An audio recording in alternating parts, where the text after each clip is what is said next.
buenas noches, iniciamos en familia. Soy Gabriela González Escalada y estoy acompañada de mi papá, Roque González Vera. Muy buenas noches. Sí, muy buenas noches, Ma, ¿cómo está? Muy buenas noches a la audiencia.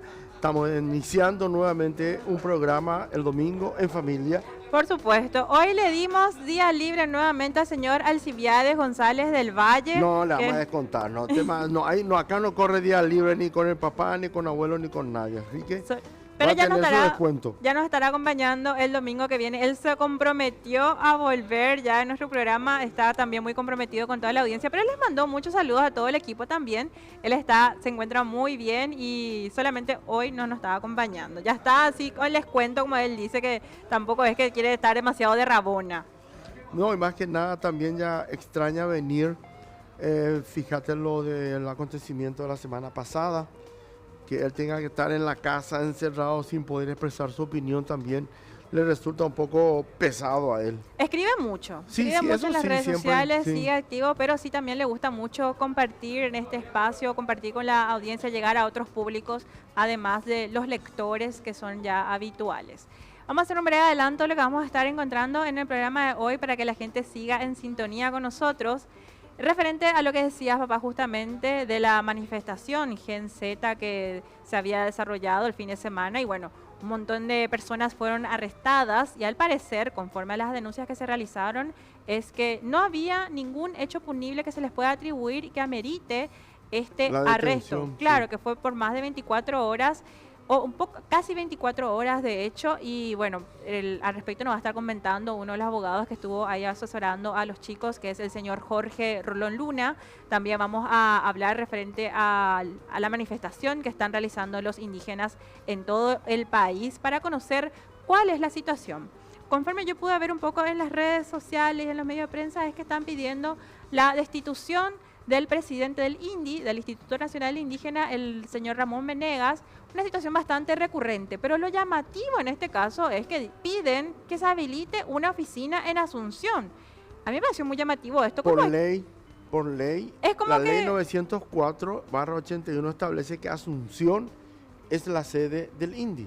Es decir, no pueden cambiar la sede principal. Claro, pero a mí me llama la atención el hecho que parece como que cae de pesado, de Maduro. Es como pedir, bueno, necesito que se da también la situación, te va al Ministerio de Salud, quiero remedios. O sea, quiero una oficina del Ministerio de Salud. Ellos, su representante en el país, porque ellos no se sienten paraguayos, es el INDI. No se sienten paraguayos. ¿De dónde sacaste eso? Ellos dicen eso. No, más. Sí. No, ¿de dónde sacaste eso? Sí, puede preguntarle a la señora. Ellos dicen, no, yo soy indígena, no, pero ellos no dicen, yo soy paraguayo. Tiene su cédula paraguaya, pero mira la cédula paraguaya, ahí no dicen que son paraguayos. El tema para un próximo programa, entonces abrimos el debate. En el siguiente bloque vamos a seguir hablando de ese tema, pero lo que sí están pidiendo es que tengan una oficina en la capital del país para realizar las gestiones. Esto es lo que estaban diciendo, estaban realizando una serie de manifestaciones y este es su principal. Estos dos son los principales reclamos que están haciendo, pero vamos a desarrollar mucho más en ese bloque. Otro punto que vamos a hablar es referente a la seguridad digital, que está con nosotros, va a estar con nosotros la señora María Carmen Sequera, que te comentará un montón de detalles. Creo que tenés muchas preguntas al respecto, papá. Sí, es aterradora la forma en que podemos estar indefensos ante el control por parte del Estado y las fuerzas de seguridad sin que podamos hacer nada. Así que la verdad que estoy impaciente por reunirnos con esa señora, conversar sobre lo que implica la ciberseguridad y la indefensión como ciudadanos en situaciones donde el Estado ejerce un control en toda nuestra vida privada. Claro, una cosa son las redes sociales, lo que compartimos nosotros en perfil público, pero otra cosa es el uso de redes sociales para comunicaciones privadas. Había visto que como parte de estas investigaciones que hicieron las autoridades a los chicos que estaban organizando la manifestación Gen Z, se viralizaron informes policiales que le investigaban a una persona sus perfiles privados, sus comunicaciones en el WhatsApp. Ingresaban. Claro, fue así que surgió, como TEDIC, la representante de TEDIC es María Carmen Sequera, es que surgió esto de que queríamos conocer un poco más sobre este punto, cómo es que pueden ingresar a nuestros perfiles, a nuestro celular, que es para comunicaciones privadas, a estar investigando por una cuestión que ni siquiera representa un hecho punible. Organizar una manifestación es nuestro derecho a salir a manifestarnos. Entonces, estas cuestiones es que vamos a hablar con ellos. Por un lado, lo que es el enfoque legal, los arrestos, y por otro lado, la seguridad de nuestras comunicaciones vía celular. Una noche imperdible en familia. Por supuesto, así como todos los domingos ya le tenemos acostumbradas a nuestra audiencia. Vamos a hacer una breve pausa y ya volvemos con más en familia.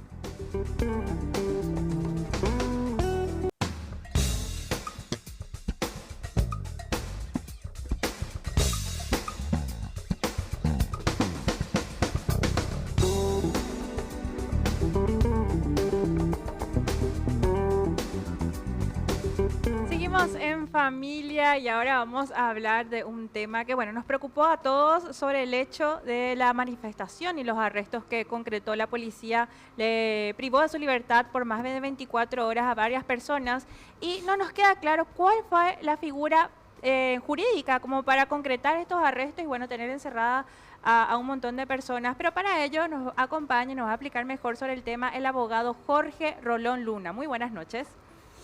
Muy buenas noches, ¿cómo están? Un gusto estar compartiendo con ustedes y con la teleaudiencia.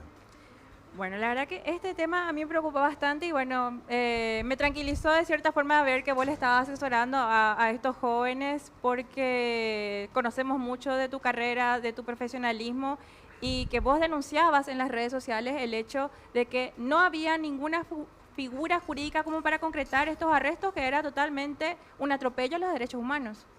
Bueno, de manera previa a involucrarme directamente en la defensa de alguna de las personas privadas de su libertad en la agrupación especializada, yo estaba siguiendo la manifestación y todo lo que había visto hasta ese momento y luego también a través de redes sociales, por filmaciones que iban apareciendo, daba cuenta de una manifestación pacífica, de una gran cantidad de efectivos policiales desmesurada, con un objetivo, creo yo, también comunicacional, simbólico, que no tenía ninguna relación con esa manifestación, ya tratando de entrada a los manifestantes como potenciales delincuentes. Eso de entrada. Luego cuando voy a la agrupación especializada, a la mañana temprano del día siguiente, donde estaban detenidas estas personas, no todas, había unas mujeres, unas señoritas que estaban detenidas en otras dependencias, conversando con ellos y intercambiando también ya más información con colegas y había ya más material fílmico, hoy se filma todo, digamos. Uh-huh. Bueno, estaba cada vez más convencido de ello, pero también en términos de lo que es el derecho procesal y las obligaciones de la policía, del Ministerio Público, a la hora de criminalizar conductas, eran ya bastante avanzada la mañana. Había gente que había sido detenida a las 5 de la tarde del día anterior y a nadie se le había comunicado la razón de su aprehensión. Ni en el momento, que es una obligación constitucional y legal, y ni a posteriori. Acá parece que nuestra policía toma en broma esa obligación que existe, está escrita, digamos, de informarle a la persona de las razones de las que es privado de su libertad y leerle sus derechos. Sí, parece como son cosas de película, en las películas nada más. Sí, y yo trabajé con policías también en algún momento, fui funcionario del Ministerio del Interior, trabajé en capacitaciones cuando estaba en el Mecanismo Nacional de Prevención contra la Tortura, y me tocó también ver de cerca cómo no está introyectado eso en el policía paraguayo, de que eso es algo que hay que hacer, y que la persona, por más grave que sea el delito que haya cometido, tiene derechos, y que el que determina la culpabilidad final, la responsabilidad penal, es un juez. Y cuando aparece la carpeta fiscal, ya bien entrada la mañana, hacia el mediodía más o menos, nos ponemos a revisar ahí, luego de pedir copias, no nos iban a proporcionar copias, pretendían que los 28 detenidos a través de una sola persona lea toda esa carpeta y se interiorice, porque uno tiene que mirar hasta la coma, claro, para ver si va a realizarse la declaración de la persona privada de libertad. tiene que saber, como dice la Constitución en el artículo 17, inciso 7, comunicación previa y detallada de todo aquello que se le atribuye a esa persona, y además la Constitución dice textualmente disponer de copias, ¿sí? De toda la documentación vinculada a ese hecho. Bueno, después exigimos esto a los fiscales, obtuvimos las copias, y lo que vimos es que esa carpeta fiscal que tenía básicamente actuaciones policiales, pero también algunas del Ministerio Público, carecía de cuestiones elementales. Por ejemplo, algo básico y elemental es que en el relato se diga fulano hizo tal cosa, en tal lugar, a tal hora. Claro.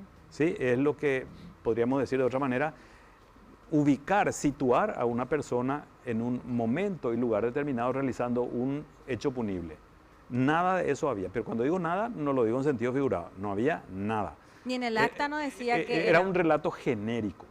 Genérico. ¿Qué es genérico?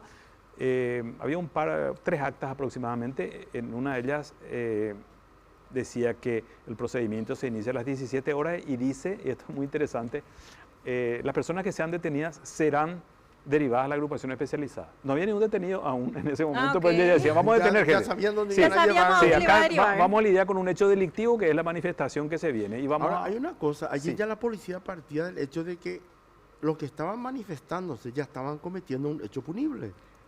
Yo entiendo así y no lo digo simplemente porque se me antoja.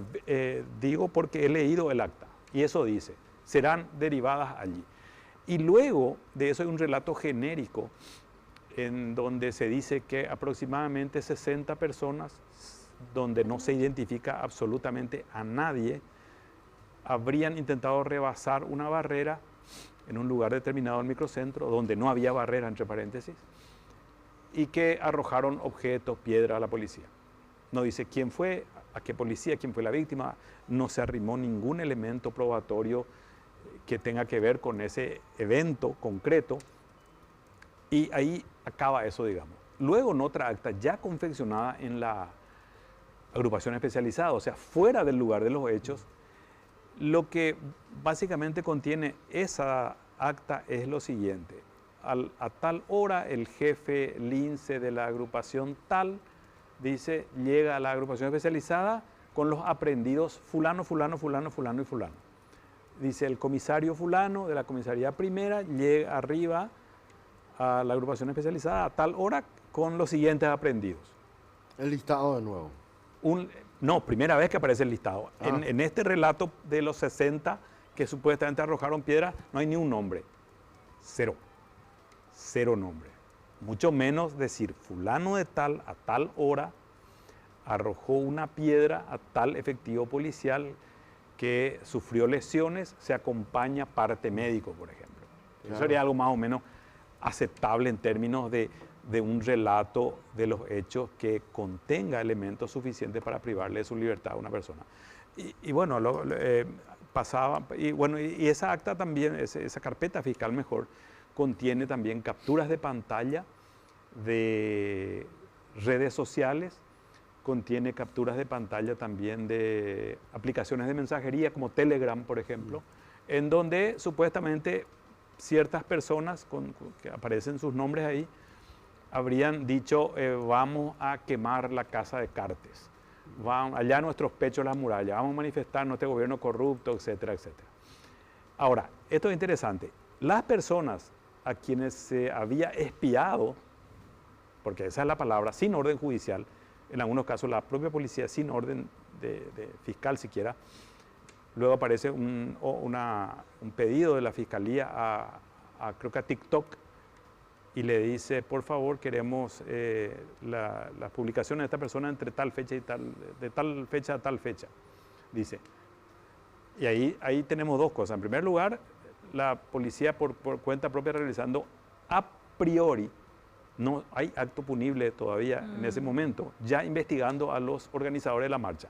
Y luego introduciéndose subrepticiamente, aparentemente infiltrándose en esos grupos privados, porque la mensajería, las redes de mensajería como WhatsApp, como Signal, como Telegram son redes de contenido privado, no son públicas como dijo la policía, ¿sí? Y ahí no hay orden judicial, tampoco debería haber orden judicial. Disculpame, te Sí. interrumpa, que cuando vi esto en la prensa me llamó la atención, comparando con otros hechos, por ejemplo, trata de personas. Y hay indicios de que una persona está enviando mujeres a España que van a ser explotadas sexualmente. Entonces ahí la policía pide al Ministerio Público, el Ministerio Público pide a las telefonías que se escuchen las conversaciones o ver sus mensajes y otras cuestiones. Desconozco, pero sí alegremente estoy diciendo. Ahí porque hay indicios de que hay un hecho punible transnacional, pero tiene ya una base de que hay un hecho punible. Hay En una- este está- caso, estamos hablando es que una gente que sospecha. se está manifestando. Voy a hacer algunas precisiones al respecto. Hubo un famoso proyecto de ley que se llamó Proyecto de Ley Piragüep hace unos años. Justamente me tocó trabajar para desmontar ese intento, justamente con Mari Carmen Sequera y otras personas también en aquel momento. Y ese proyecto establecía que la Fiscalía podía solicitar a las telefónicas sin intervención judicial.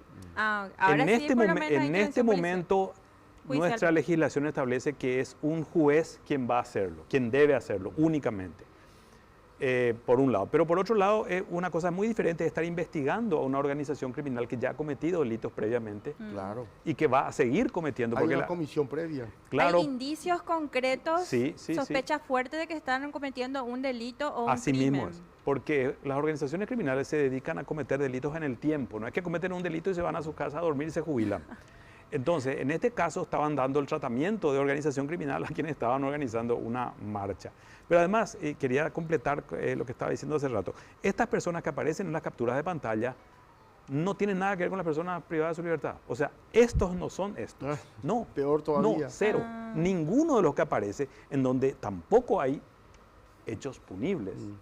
Tampoco hay, reitero, no había ningún delito ahí.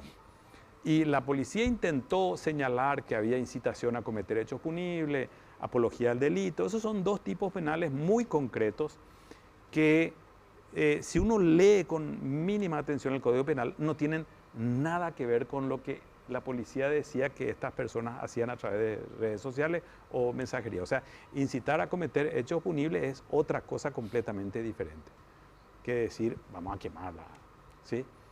Es incitar a terceros a un hecho punible concreto, situado en el tiempo, en el espacio, y ese hecho tiene que concretarse, ¿sí? Acá fue una expresión de deseos. Sí. A mí me encantaría también que quemen la casa de Cartes, pero obviamente no voy a ir a atropellar ni a decirle a la gente que lo haga. Pero el hecho de que vos digas, pues ya la policía, no, él está planeando ir a quemar esa casa. Pero no, no me dé ideas.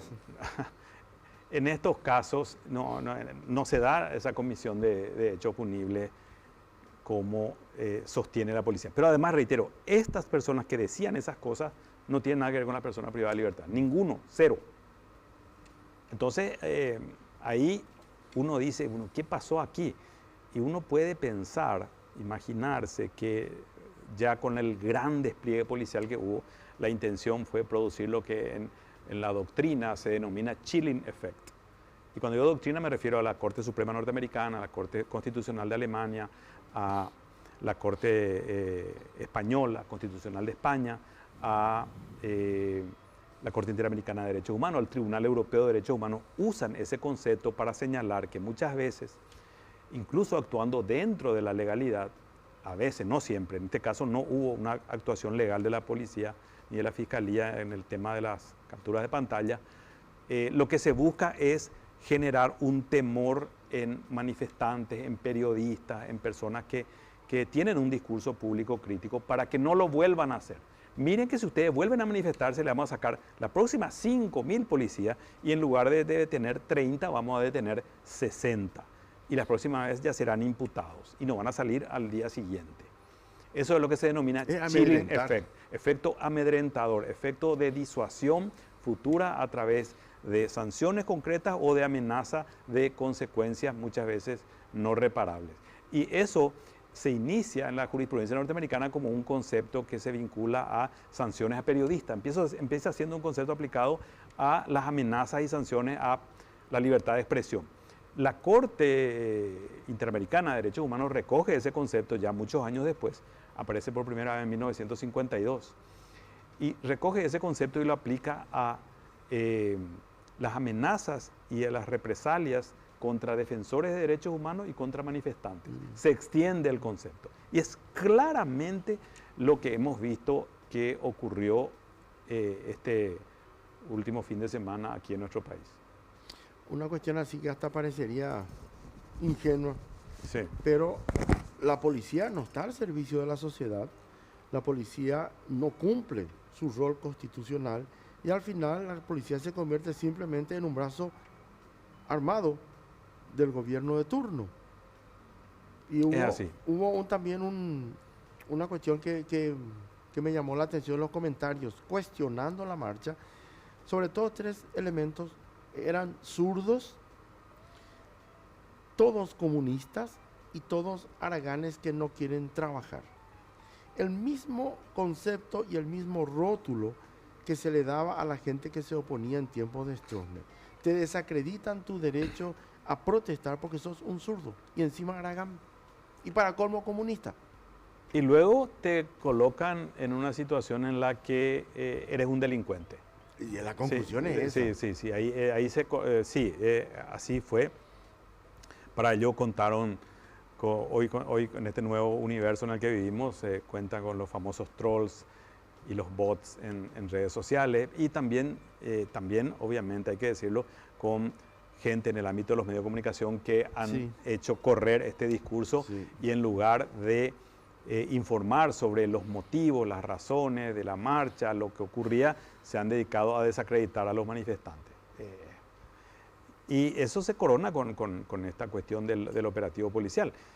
Lo que hemos visto, y lastimosamente ha ocurrido, uno no quiere decir esto, uno no dice esto porque le produce algún placer o disfrute, digamos, pero hemos visto cómo la policía trata a las personas que se oponen a este gobierno, algo que está permitido por la Constitución, o sea, no puede no gustarnos este gobierno, y eso está bien, como si fueran potenciales delincuentes. O sea, por el hecho de que no te gusta este gobierno y vos criticas, ya es un delito prácticamente. Sí. Y cuando anuncias públicamente que te vas a organizar, porque esto no era clandestino, Generación Z, queremos hacer esto, queremos hacer aquello, por tal y tales razones, eso les ubica en el radar de la policía para como ser enemigos. Como enemigos públicos, exactamente. Y así lo trató la policía también en la conferencia de prensa de ese día. Y desde el mando institucional se realizaron una serie de afirmaciones a las que no se arrimaron pruebas, ninguna evidencia de que lo que estamos diciendo. Doy un ejemplo. El efectivo del grupo Lince que atropelló a una señora, sí, fue alguien que perdió el control de su motocicleta porque recibió un cascotazo. Luego descubrimos que no hubo cascotazo alguno, hay varias filmaciones y se ve cómo esa persona enfila directamente, directo hacia 2 personas que no estaban haciendo nada. ¿Pero qué nos muestra ese hecho? Nos muestra ese hecho básicamente lo que ocurrió con el resto de las personas aprehendidas. Y lo digo yo porque conversé literalmente con cada uno de ellos y después fuimos corroborando la versión de ellos. Muchos de ellos ni siquiera participaron en la manifestación, estaban caminando ya más o menos a la altura de Azara y Antequera, más o menos fueron detenidos muchos de estos jóvenes que estaban siendo atacados por la montada. Yo me pregunto aquí también, porque hay que decirlo, si eventualmente alguien se defendió de estos policías, si a mí me vienen a golpear, a atropellar con caballos, con motocicleta y a golpear sin ninguna razón, yo me voy a defender. ¿En qué norma dice que yo tengo que dejarme agredir por la policía al no haber hecho nada? Y las filmaciones muestran claramente que arremeten contra estas personas y no es que le dicen alto, deténganse, ustedes han hecho esto. No hay un cateo, no hay un fiscal, nada. No hay un fiscal, no hay nada. Directamente arremeten a los golpes contra estas personas y con el propósito de lesionar a los manifestantes. Y tuvieron la mala suerte también de que se les fue la mano justo con una señora y su hija a quienes agredieron cobardemente con esa motocicleta, que pudo haber sido peor eso. Pero ni siquiera tenían armas como para decir que estaban en una situación de amenaza de muerte, que tenían que salvarle a otras personas. No, yo no encuentro ningún indicio, pero yo como... por eso digo, si de repente hay alguna toma fotográfica en la que se vea Ya alguien... hace rato hubieran sacado. Claro, ya vean claro, que se va claro. a conocer. Era gente que se estaba defendiendo porque estaban siendo agredidos por la policía. ¿Y qué hace uno ahí? Yo pregunto, ¿se deja agredir, se deja golpear, se deja detener? Ninguna de las personas detenidas en la agrupación especializada sabía la razón por la cual fueron golpeados. Y privados lo de primero libertad. que se tiene que hacer es comunicar la razón del Lo primero, porque hay solamente dos hipótesis de privación de libertad en nuestro sistema, ¿sí? Una es flagrancia, o sea, tenés que estar cometiendo un hecho punible y en ese momento te sorprende la policía, porque flagrancia es únicamente eso, no es otra cosa. Y orden de autoridad competente. Ninguna de estas personas tenía orden de detención de la fiscalía. Hubo un chico, por ejemplo, que uno le ve así y dice, ¿qué puede hacer este como terrorista? Así? Medía 1,60, apenas había terminado la secundaria, todos ellos estudiantes, gente muy, digamos, valiosa como jóvenes, la mayor parte de ellos estudiantes. Y este chico estaba cerca de una chica una señorita que se llama Jennifer González, que estaba siendo buscada por los policías, que fue detenida después, ¿sí? Entonces él estaba ahí cerca y adentro, y lo meten a la patrullera. Ya a las 5 de la tarde no había ni empezado la manifestación. Pequeño detalle.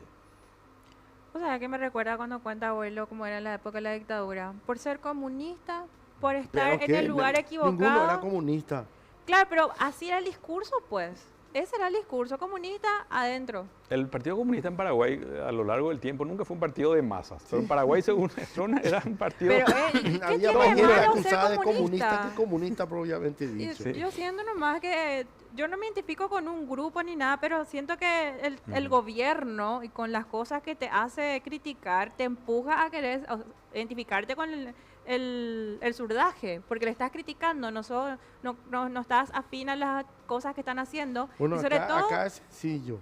No te opongas a Horacio Cartes y al gobierno de Peña. El mensaje se resume en eso. el No podés mensaje, pero te digo oponerte. nomás que por todo este panorama que nos estaba pintando el señor Jorge Rolón Luna, es muy fuerte este mensaje. No se vayan a manifestar, que Sí. les vamos a arrestar. Y ahora, bueno, alégrense de que le Es estamos sacando.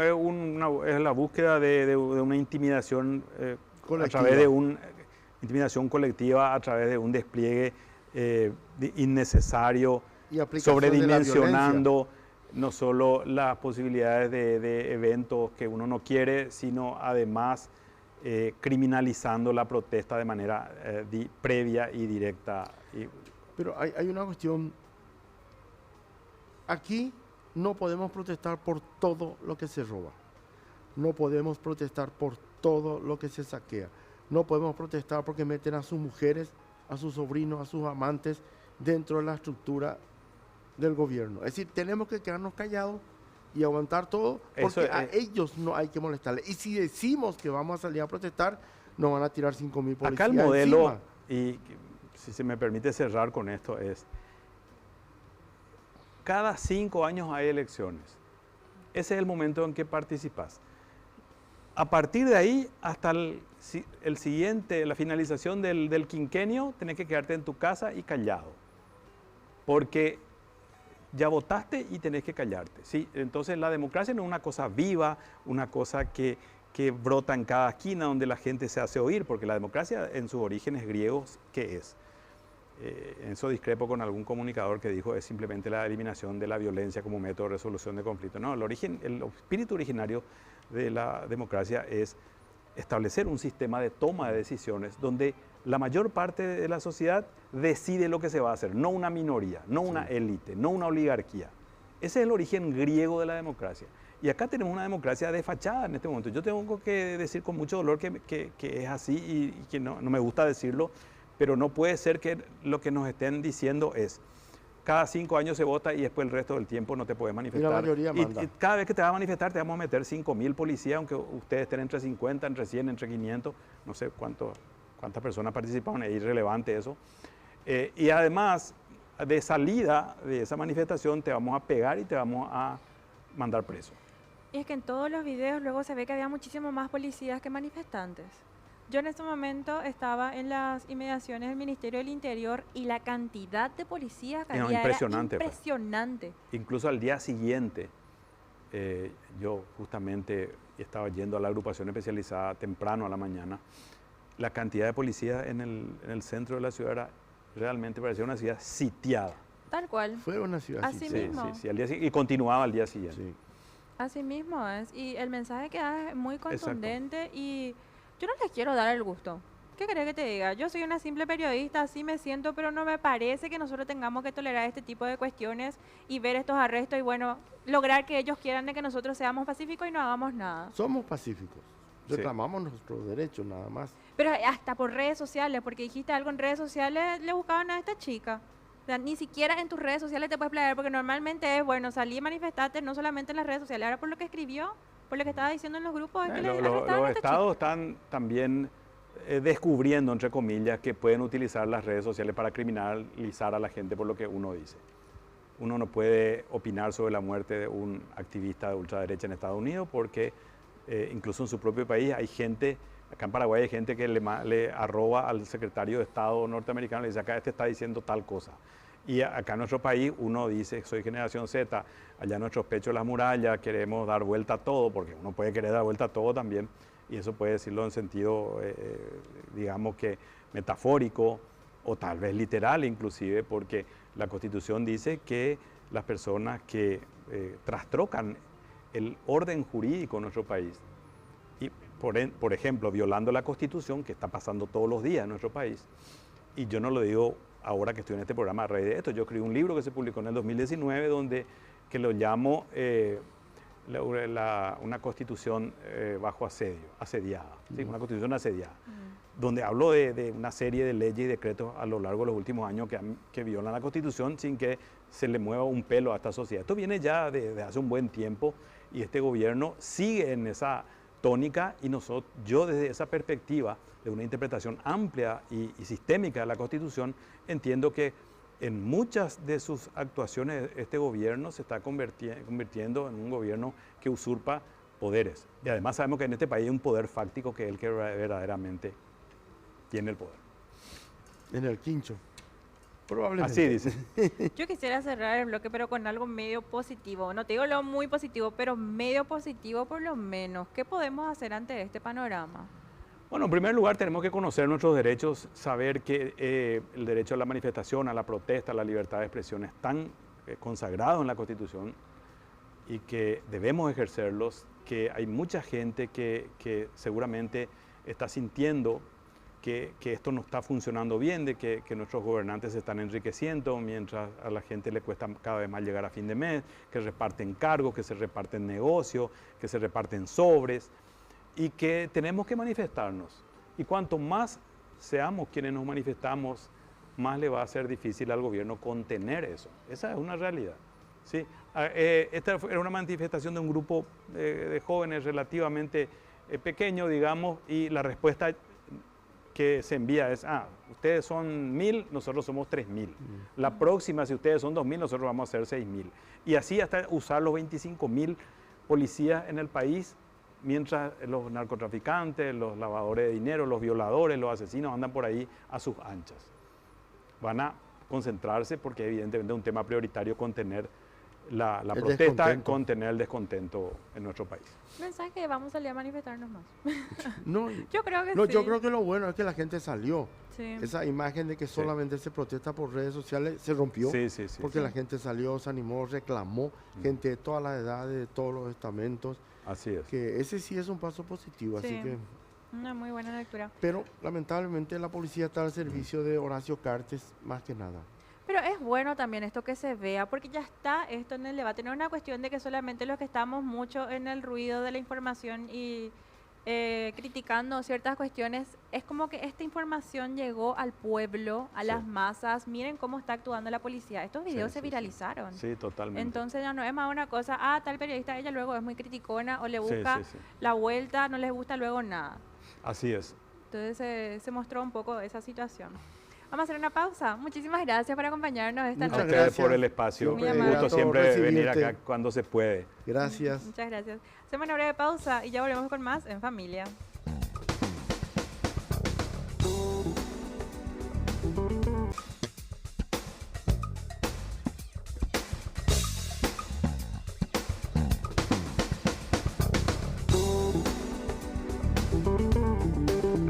Seguimos en familia y ahora queremos analizar una cuestión que, bueno, hace rato está reportándose en la prensa referente a una manifestación de indígenas a nivel país, incluso con cierre de rutas, pero nosotros queremos saber un poco más sobre cuáles son los pedidos que están desarrollando los indígenas y para ello le invitamos a una dirigente, ella es Paulina Villanueva. Muchas gracias por acompañarnos esta noche. Buenas tardes, agradezco por la invitación. Primera vez que conozco y vengo acá en TV Venus. Sí, es nuevo este estudio. Sí. Señora Paulina, nosotros estamos siguiendo las informaciones que se relacionan con los cierres de ruta Sí. y en algunos casos se cuestiona el cierre de ruta porque no permiten el paso de ambulancias. Y sobre todo, tengo la impresión mirando afuera de que se busca presentarle a ustedes como gente que está haciendo un cierre que no corresponde. ¿Cuál es la visión con respecto a este tema? Bueno, en primer lugar, como sabemos, si uno tiene petición, tiene un pedido al gobierno nacional y no se le hace caso, ¿qué mejor que tomar una medida? En este caso, el cierre, yo fui fundadora de ANIVIL, que es Articulación Nacional de los Pueblos Indígenas para una Vida Digna, que está encabezando tanto manifestación y los piquetes. ¿Y por qué se llegó a Porque no hay una comunicación con altas autoridades, como por ejemplo el Poder Ejecutivo. Tuvimos varias reuniones con el ministro del Interior, pero como dice él, no está en sus manos para firmar un decreto cambio el presidente del INDI. Quien tiene que hacer eso es el presidente de la República. Entonces, por eso que los hermanos indígenas salieron en la ruta, en la calle. Este lunes que pasó, hizo 8 días que nosotros iniciamos la marcha acá en Asunción. Específicamente nos centramos en Plaza Italia, de allí al Poder Judicial. Ahora, el cuestionamiento principal es en torno al presidente del INDI. Dos temas. Sí, ¿cuáles son? Al principio era 5, pero ahora nos quedamos con 2. Primero es que el INDI vuelva a tener oficina central en Asunción, como dice la ley 904, artículo 29. ¿Por qué en Asunción? En Asunción se hace trámite de tierra, personería jurídica, tema de salud, tema de pedido de rubro, llámese educativo, llámese salud. Y también los trámites de proyecto para vivienda, trámite para ruta. Por ejemplo, Ruta Eñe ahora mismo. Ruta Eñe está manejado en este mismo momento por estanciero o ganadero, no sé cómo se le dice. Cobran peaje. Y los indígenas no pueden pasar allí si no paga peaje. Y si llueve, peor. Y se mantiene cerrado el portón. Entonces, ¿en manos de quién están las rutas? Obras públicas.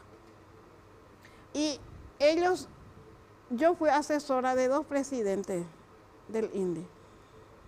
Fui asesora de la Convención Nacional Constituyente en el 92 con mis hermanos indígenas, donde también hemos luchado para que nos tengan presentes en la Convención Nacional Constituyente.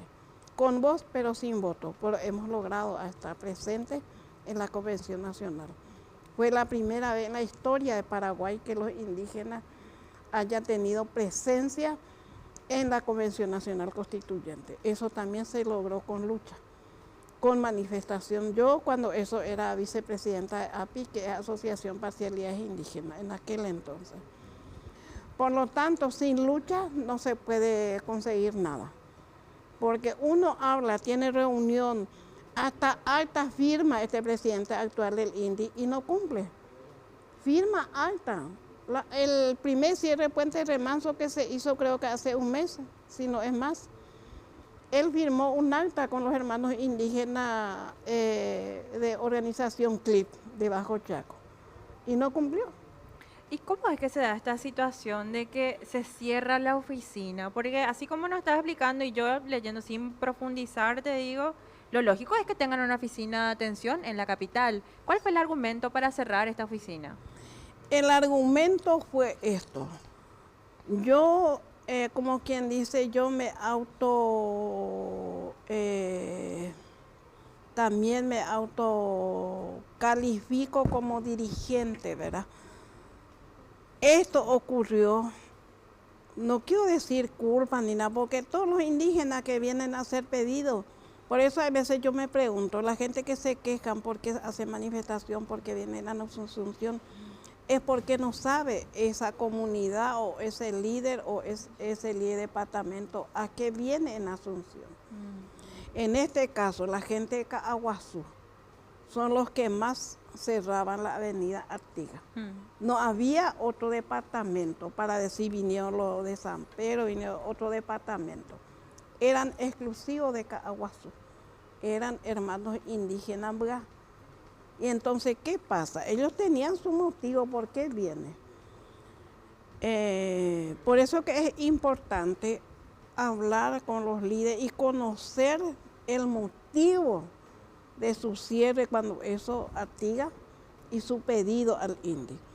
En aquel entonces yo hablé con ellos, yo siempre me voy y le pregunto, ¿cuál es tu problema? Va epe hipotama en apeyu. A la víver en tepeyuramo peano y por ahí. Porque la víver era hija penteñan botitano la avenida Artigas y por ahí. Eso era que yo le decía. Entonces, ¿qué dicen ellos? Saca su bolsón, su carpeta y te muestra. Vea la següerua. Entonces yo leo qué dice en la nota. Porque la ley dice que los hermanos indígenas tienen que tener, creo que 20.000 hectáreas por familia en zona oriental. Y en esta época, hace cuestión de creo que no llega ni 10 años, a los hermanos indígenas se le da tipo loteamiento, así como un barrio. Y eso no debería ser. ¿Por qué dice la gente por ellos son haraganes y que no quieren trabajar en la chacra? ¿Cómo va a trabajar en la chacra siendo que en un lote no va a plantar mandioca? Tiene que ser por hectáreas. Aparte, y eso, hay otra cuestión también, que hay muchos atropellos de campesinos.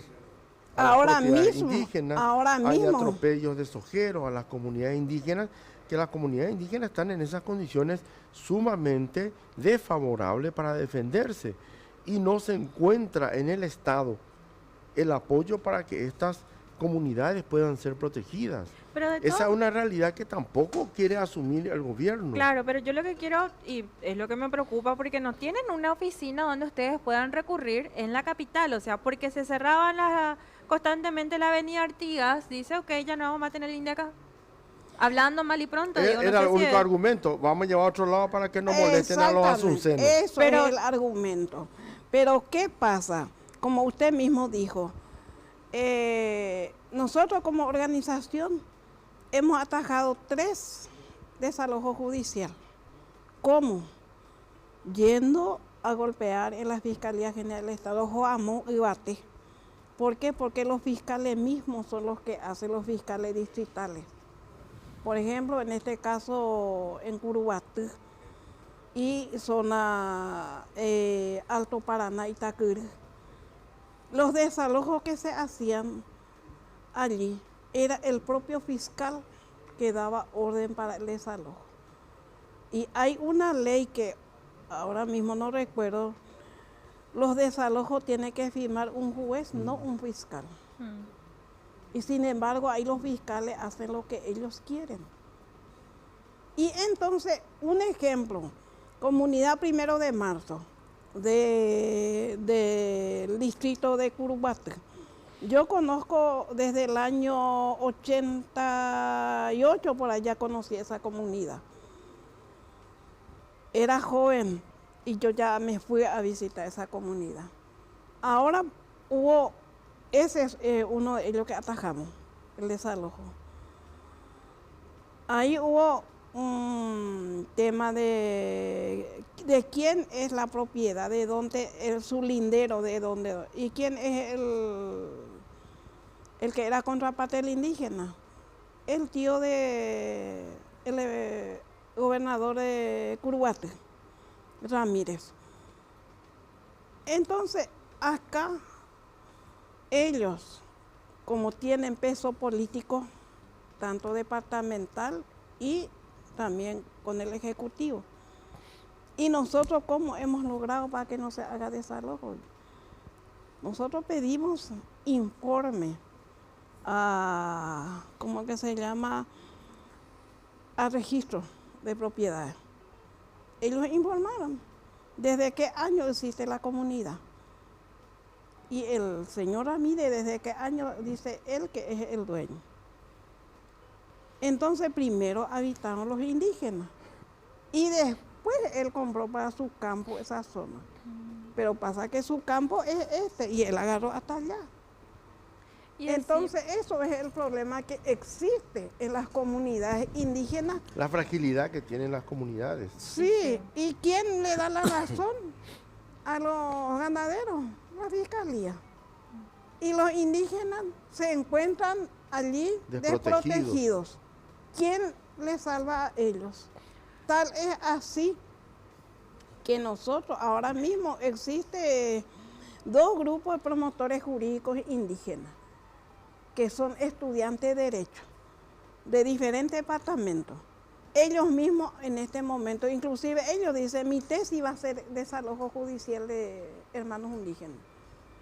Mi tesis va a ser la ley 904 y el acuerdo internacional 169. Ellos piensan así. ¿Por qué? Porque ellos son jóvenes y están pasando y viendo lo que está pasando en este momento sus hermanos indígenas. Bueno, ¿y dónde está haciendo oficina el presidente del INDI y los funcionarios del INDI? Porque tenían su oficina, se cerró. ¿Y dónde están ahora? En este punto, aclaro que no sé bien, por ahí que no me acusen. Bueno, según ellos, en EU. Pero ¿cómo va a estar en EU todos los 70 o 180 funcionarios? Mentira. Si están 4, 5, 7 a reventar. Claro, no, se van a ir todos los funcionarios se van a ir. Primero, no va a tener dónde dormir. Segundo, donde mismo ellos, muchas cosas. Va a abandonar a su familia. Claro, la logística que implica el traslado de la oficina. Claro. La ley 904 establece que INDI debe tener oficinas regionales. Y en la época del licenciado Doldán ya se tuvo oficinas regionales cuando yo era su asesora. Y pero acá hay una cuestión básica, disculpa que le interrumpa, doña Paulina, pero vos necesitas irte acá al INDER, necesitas irte al Ministerio Público y que no te vas a ir para después irte a cada una de las oficinas de Asunción. Así mismo. Es un despropósito total mudar la oficina del INDI. Claro, y además que los campesinos vienen a cerrar la calle frente al INDER. Y vas a cerrar también el INDER por eso, porque vienen los campesinos a manifestarse enfrente. Me parece absurdo. Y, por ejemplo, los campesinos, ellos hace cuántos años que están en la vedera del INDER. Sí. Hace años que están. Eso a la sociedad civil asuncena no le molesta, pero a los indígenas sí les molesta. Entonces, yo digo acá, las oficinas regionales tienen que haber. ¿Y qué hace el que trabaja en las oficinas regionales? Se van y visitan las comunidades, hace relevamiento de datos, el problema que tiene la comunidad. Por ejemplo, Caguazú tiene diferentes distritos. Tiene que visitar todos los distritos a ver qué problema tiene en cada comunidad, qué necesita esa comunidad. Y ese eleva su informe al presidente. Y el presidente ve eso y le hace la asistencia, llámese logística, llámese judicial, llámese todo, salud. Entonces, y eso también quiero aclarar acá, porque mucho se cuestionó que se atajó una ambulancia. Sí. Y esa ambulancia era del INDI. El INDI jamás trajo pacientes del interior. Es más, ni llevan los pacientes, raras veces, no porque no hay combustible, no porque se descompuso la ambulancia, pero esta vez usaron. ¿Por qué? Justamente porque los indígenas estaban cerrando allí en Presidente. Para pasar. No era ambulancia de otro hospital, ni de otro departamento, hospital regionales. Era del INDI. Claro, ellos presentaron como si los indígenas fueran responsables de eso. Claro. Como yo ponga ahí mi vehículo, no me están para dejando pasar. Para desprestigiar la movilización. lucha. Para eso hicieron. Claro, y además al gobierno lo que le corresponde es, ok, vamos a sentarnos a conversar, tiene que atenderles, pero partimos de la base de que ni siquiera tiene una oficina para atenderle a la comunidad indígena. O sea, están violando tratados internacionales y también violando lo que es la Constitución Nacional de que tiene que y ser... la ley 904. La ley que está dentro de la Constitución es parte de atenderles a ustedes. ¿Y hace cuánto tiempo están sin una oficina en Capital? Y ya van casi 3 meses. ¿Y qué hacen los funcionarios? Hace tiempo no marcan su entrada ni su salida. Ellos firman registro y vos el registro puedes firmar en cualquier parte. Vos vas a poner que llegaste a las 7 estando vos en tu casa todo el día. Y la manifestación ustedes están haciendo, el lunes se cumplió una semana. Una semana. Y en este tiempo de manifestación, ¿tuvieron alguna respuesta por parte del gobierno? ¿Algún representante, teniendo que por lo visto no tienen por parte del presidente del INDI? Los hermanos indígenas ya no quieren reunirse con el presidente del INDI. Ellos se reunieron en el Parlamento, en la bicameral de presupuesto, hablando sobre el tema de presupuesto del INDI, con el presidente de área indígena del Senado, y él se comprometió a resolver, y no resolvió. Él tenía que presentar una nota donde decía, para tal fecha se va a arreglar el INDI de Don Bosco, que los que piden, y para tal fecha se va a hacer esto, se va a hacer aquello, él tenía que hacer un compromiso por escrito, y no lo hizo. Y por eso que los hermanos indígenas hasta ahora están siendo más fuertes su piquete. Porque no es solamente, ahora mismo está, por ejemplo, el presidente H. Ellos están ahí cerrando.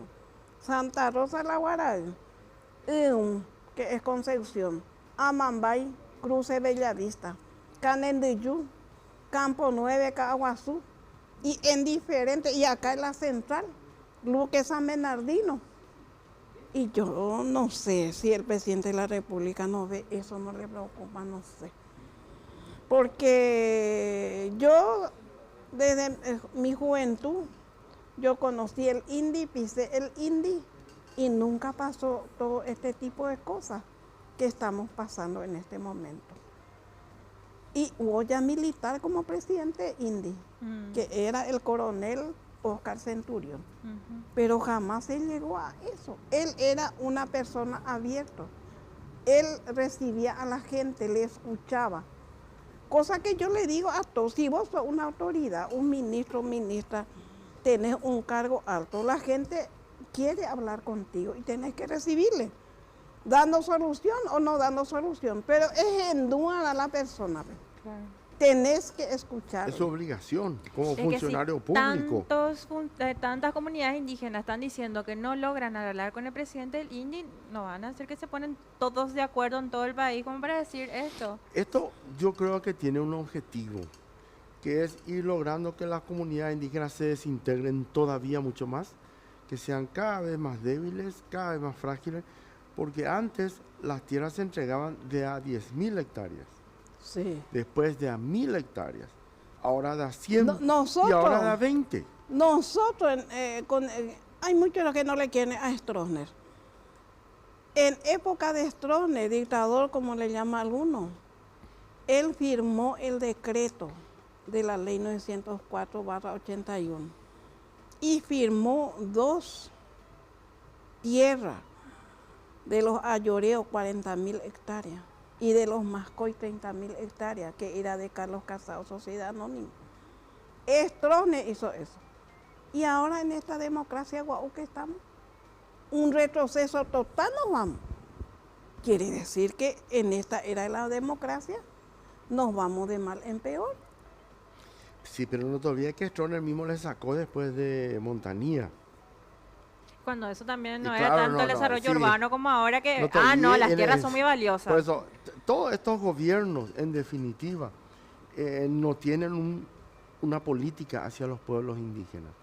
Y eso es lo malo, eso es lo grave y eso es lo que preocupa.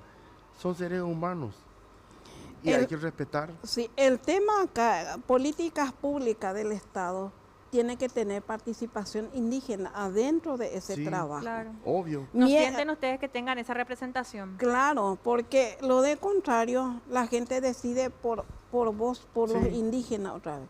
Y eso Y no es mientras justo. porque justamente por eso nosotros llegamos a un diálogo con el Poder Ejecutivo, su representante que es Riera. Pero Riera solo no puede hacer nada, él no es el único del Poder Ejecutivo. Ahí es el vicepresidente quien tenía que dar solución. Entonces, ¿qué pasa?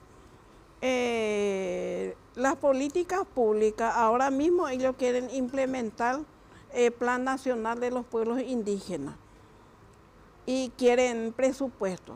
Y yo les digo, si el Parlamento, ellos mismos, inclusive estando ahí senadores, yo les dije, ustedes los senadores siempre dicen que no hay plata, no hay presupuesto, no hay para educación, no hay para salud. ¿Y por qué para indígenas va a haber ese plan nacional?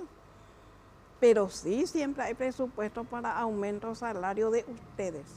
Este año ustedes se aumentaron 5 millones cada parlamentario. Y mientras los obreros, apenas 100.000 guaraní o 200.000 guaraní el aumento. ¿Y de dónde van a quitar el dinero para trabajar el plan nacional? A no ser que trabajen con los representantes internacionales. Así sí, porque nosotros sabemos que las agencias internacionales hacen convenio con el Estado. Como el tema de medio ambiente que se está trabajando, que yo soy miembro ahí, que estamos trabajando en tema de medio ambiente. Van 2 años. Ese, por ejemplo, es 50 millones de dólares. Y hay otros y otros y otros que ellos firman el convenio. Entonces, así nomás pueden hacer con el plan nacional. Pero el tema es que ellos quieren sacar del INDI. Encima que el INDI tiene poco presupuesto. Quieren sacar Y más si, todavía. se les saca el INDI, lo que nosotros llegamos a un acuerdo, quieren hacer desaparecer el INDI y poner el plan nacional. Y Milei hizo eso en Argentina, hizo desaparecer las leyes indígenas. Allá los indígenas ya no tienen ley en Buenos Aires. Sí, pero acá no pueden, por lo menos jurídicamente no pueden hacer desaparecer esa ley.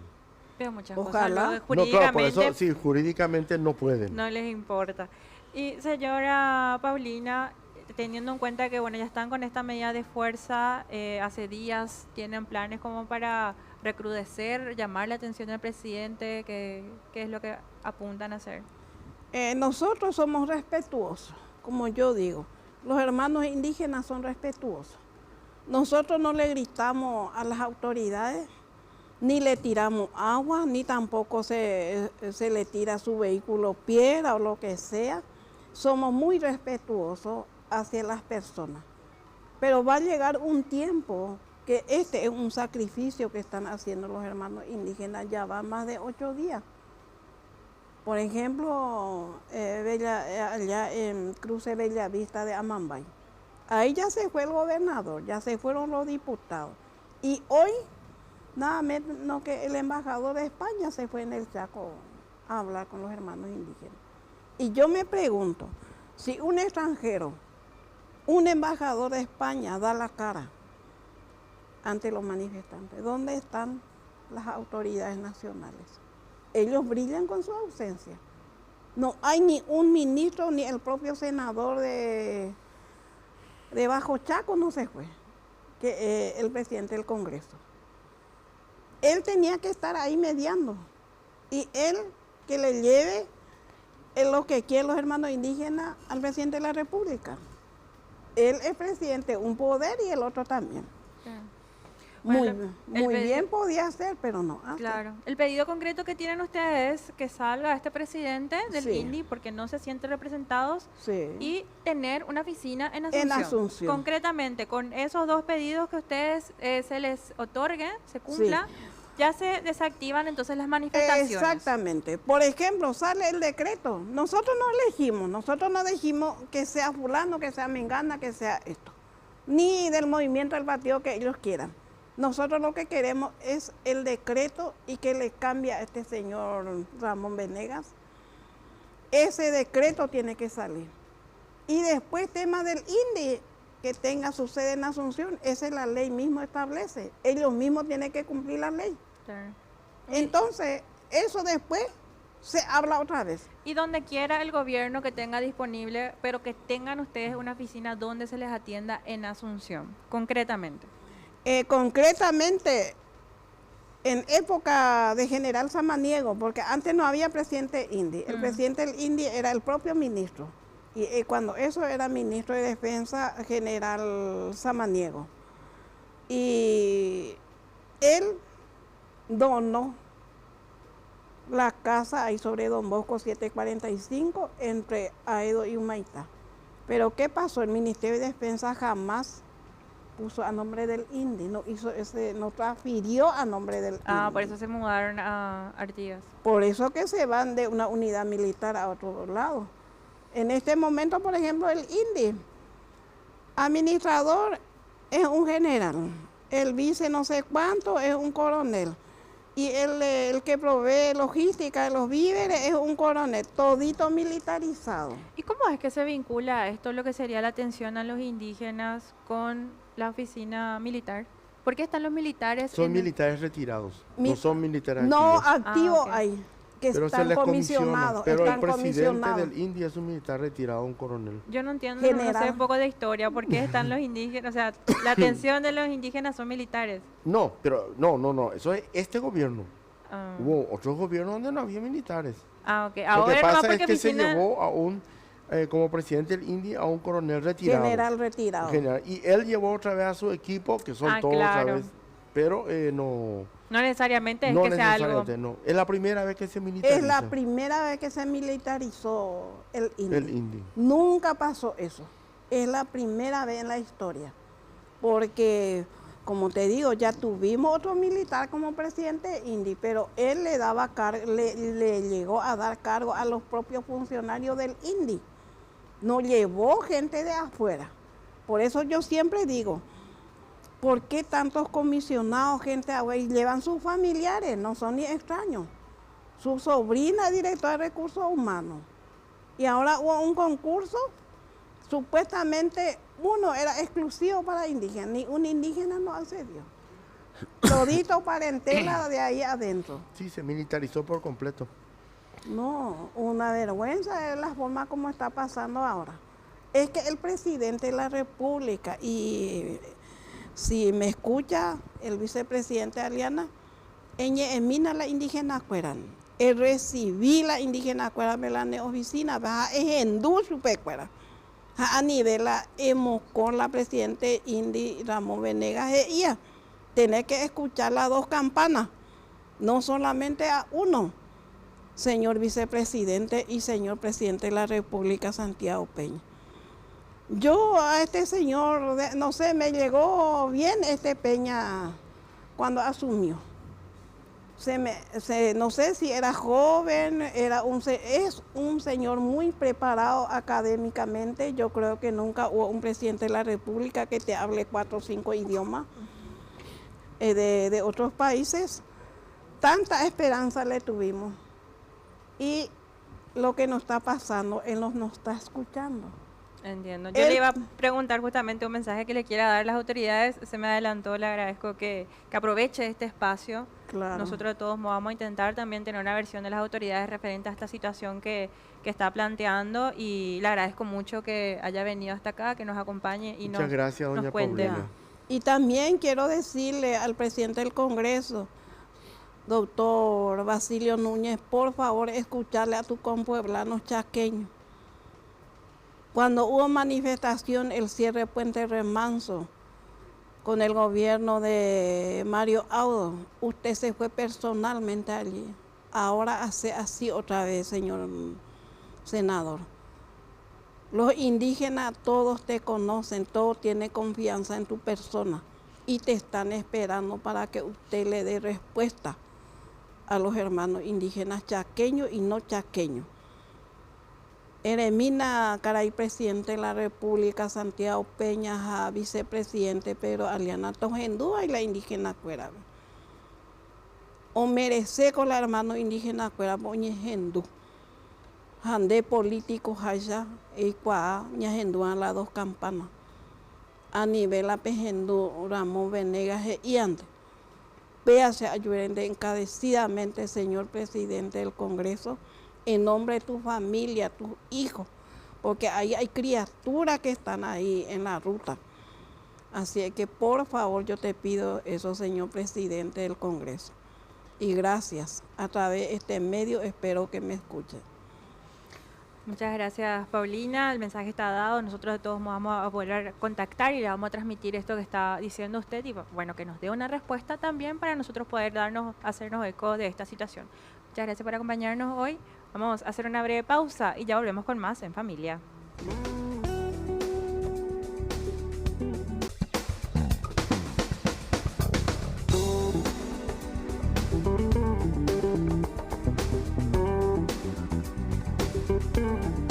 Muy buenas noches, seguimos en familia. Tenemos en este momento una visita sumamente agradable, importante, a quien queremos sacarle el jugo con un montón de preguntas que tenemos para ella.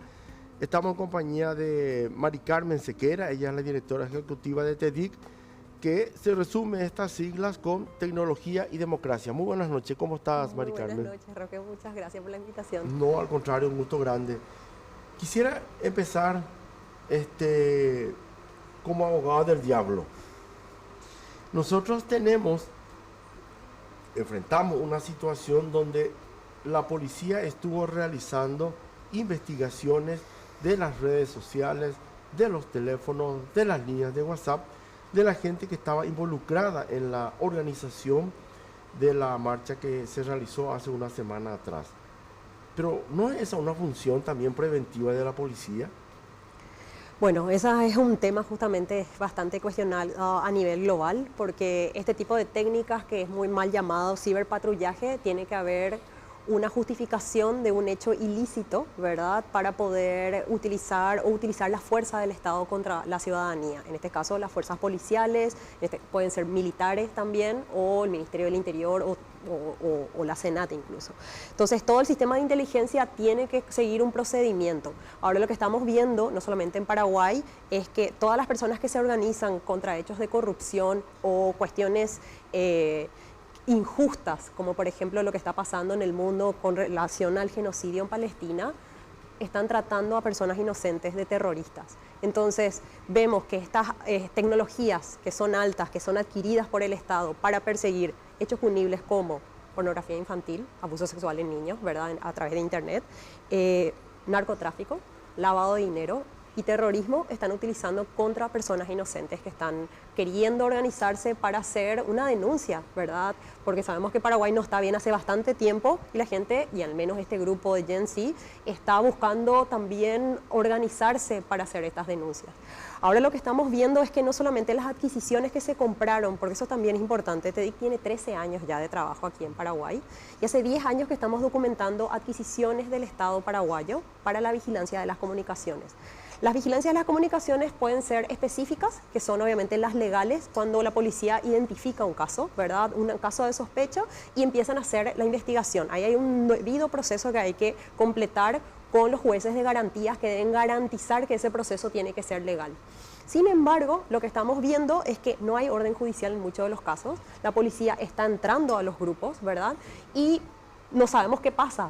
Lo que vemos aquí es que las tecnologías son las de reconocimiento facial, que ya denunciamos muchísimo tiempo. 2018 tenemos casos ante el Poder Judicial en instancias bastante avanzadas también ya de la Corte Suprema sobre acceso a la información de cómo esas máquinas están vigilando los espacios públicos en lugares inocentes, ¿verdad? Porque no solamente lo único que podemos ver ahí es que vieron que nos asaltaron, pero no necesariamente está resolviendo casos, sino lo que vemos es que están vigilando los circuitos de las personas que van a trabajar, las chapas de autos que están pasando por ahí y también la circulación de gente muy inocente. Digo, cuando se habla de vigilancia de las comunicaciones tiene que haber proporcionalidad. No podemos usar para un hecho pequeño una bomba, ¿verdad?, para decir tenemos que erradicar este problema y poniendo en riesgo no solamente la privacidad y la libertad de expresión, sino la democracia. Estamos hablando entonces de países de control y autoritarismo.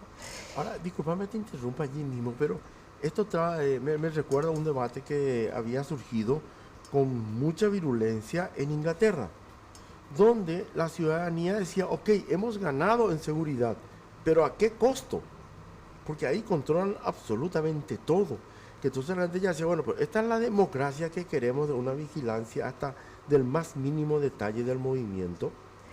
Bueno, ahí es un problema. Cuando estamos hablando de vigilancia masiva, es un estándar de violaciones de derechos internacionales penales, de proporcionalidad y necesidad se llama, son los principios que justificarían las únicas formas de violentar un derecho humano, que nunca ningún derecho humano es absoluto, pero se puede violentar siempre y cuando aplica a un individuo, no a la población en general. Cuando hablamos de estados de vigilancia, obviamente no estamos hablando de estados democráticos, que pueden ser maquillados por elecciones, pero sí estamos hablando de países de control máximo del movimiento, de la libertad de expresión, porque caminar en la calle o expresarse en una manifestación es libertad de expresión, y que estén controlándonos es un problema. Ahora lo que vemos, que por ejemplo la tecnología que usted estaba hablando de comunicaciones internas, estamos hablando de que supuestamente usaron OSINT. OSINT es una tecnología de fuentes abiertas, que es una tecnología que tanto usted como yo y la academia, los periodistas pueden utilizar, no solamente la policía, es un software que lo que hace es esta plataforma lo que hace es targetear y etiquetar a través de unas columnas que uno puede completar las huellas digitales de un usuario o de un perfil. Esos perfiles que son públicos, que yo pongo internet y pongo Mari Carmen Sequera, y sale toda la información, tanto de entrevistas en medios, lo que yo publico públicamente en Twitter, si tengo un perfil público, ¿verdad? Estas herramientas van a extraer y van a poner en esa plataforma para que yo pueda etiquetar y ver el comportamiento de esa persona usuaria en Internet.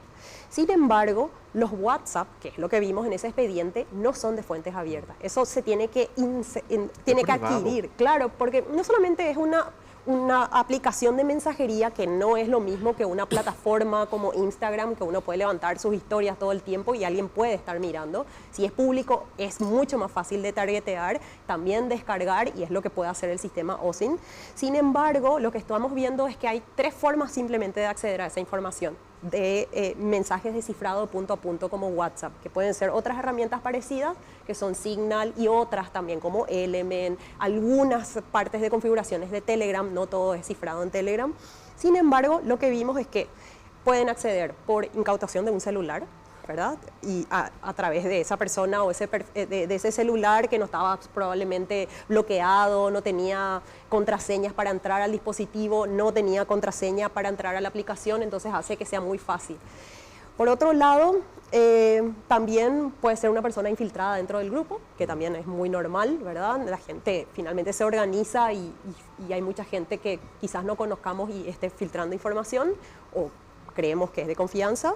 Y la tercera puede ser por software remoto, que ya vimos que en Paraguay ya hay adquisiciones. En este caso lo que documentamos era la Senat, pero no hay no tengo evidencias, pero tampoco tantas dudas de que otras partes del sistema, no solamente judicial, sino el sistema de inteligencia tiene estos software. Estos software funcionan a través de un phishing, ¿verdad? Que es una forma de engancharla a una persona con un link que diga, no sé, mira, Roque, apareciste en tal lugar, hace clic acá. Y eso se instala un software dentro del celular. Y de manera remota tiene control, no solamente de WhatsApp, sino de todo el dispositivo. Entonces uno puede ver lo que tiene en las galerías de fotos o lo que fuera. Entonces, lo que documentamos en nuestras publicaciones desde el 2015, pero hace poco, 2022, hace 3 años atrás, lanzamos un documento de manifestaciones libres, donde contamos las capacidades de la policía para conocer, informarse y organizarse, ¿verdad?, ante estas situaciones que el Estado tiene y específicamente la policía. La policía tiene reconocimiento facial, no solamente las cámaras que utilizan de manera corporal, ¿verdad? Que en principio antes no había una ley, ahora ya hay, ¿verdad? Y que le justifica a ellos, pero acá vemos que la policía puede apagar y prender en cualquier momento, o sea, graba lo que le importa y después no graba más. Por suerte la ciudadanía firmó igual, ¿verdad? Y se logró conocer la violencia física que recibieron las personas que participaron de la protesta por parte de los linces. Hubo violencia. Otra son a través de los IMSI Capture. Esto es una tecnología que lo que hace es un mapeo de dispositivos en un cuadrante o en un territorio, ¿verdad? Unos metros cuadrados a la redonda, donde lo que hace es incautar los emails o el dispositivo en sí, ¿verdad? Los números de teléfonos que de ese dispositivo. Entonces pongo, y encima esa tecnología es muy pequeña, es como un maletín que funciona como una antena, una tercera antena de proveedora de internet falsa, donde mapea qué dispositivos están. Entonces uno, sin querer, vamos a suponer que ustedes no quieren ir a la marcha, se van de cobertura o simplemente viven en el centro, ¿verdad? El mapa va a decirte que todas esas personas que están ahí, que pueden ser los dispositivos que están ahí presentes, son los dispositivos que participaron de la marcha. En países como Ucrania, antes incluso de la guerra de Ucrania, lo que vimos fue de que utilizaron contra manifestantes y manifestantes que participaron de la marcha, donde después la misma policía envió un mensaje a todos los participantes diciendo: usted ha participado de la marcha, está mapeado. Entonces le dio mucho más miedo a los participantes para contarle de que la policía está dispuesta a vigilar a personas inocentes y no le importa y van a pasar todo el debido proceso por encima, porque quieren control. Pero esto que está contando es aterrador. Y estas adquisiciones lo estamos haciendo, o sea, estas adquisiciones lo estamos siguiendo desde hace 10 años. 2015 publicamos gracias a los periodistas como ustedes, porque en realidad acá lo importante es que la mayoría de las publicaciones que nosotros documentamos es no necesariamente a través de las licitaciones del Estado.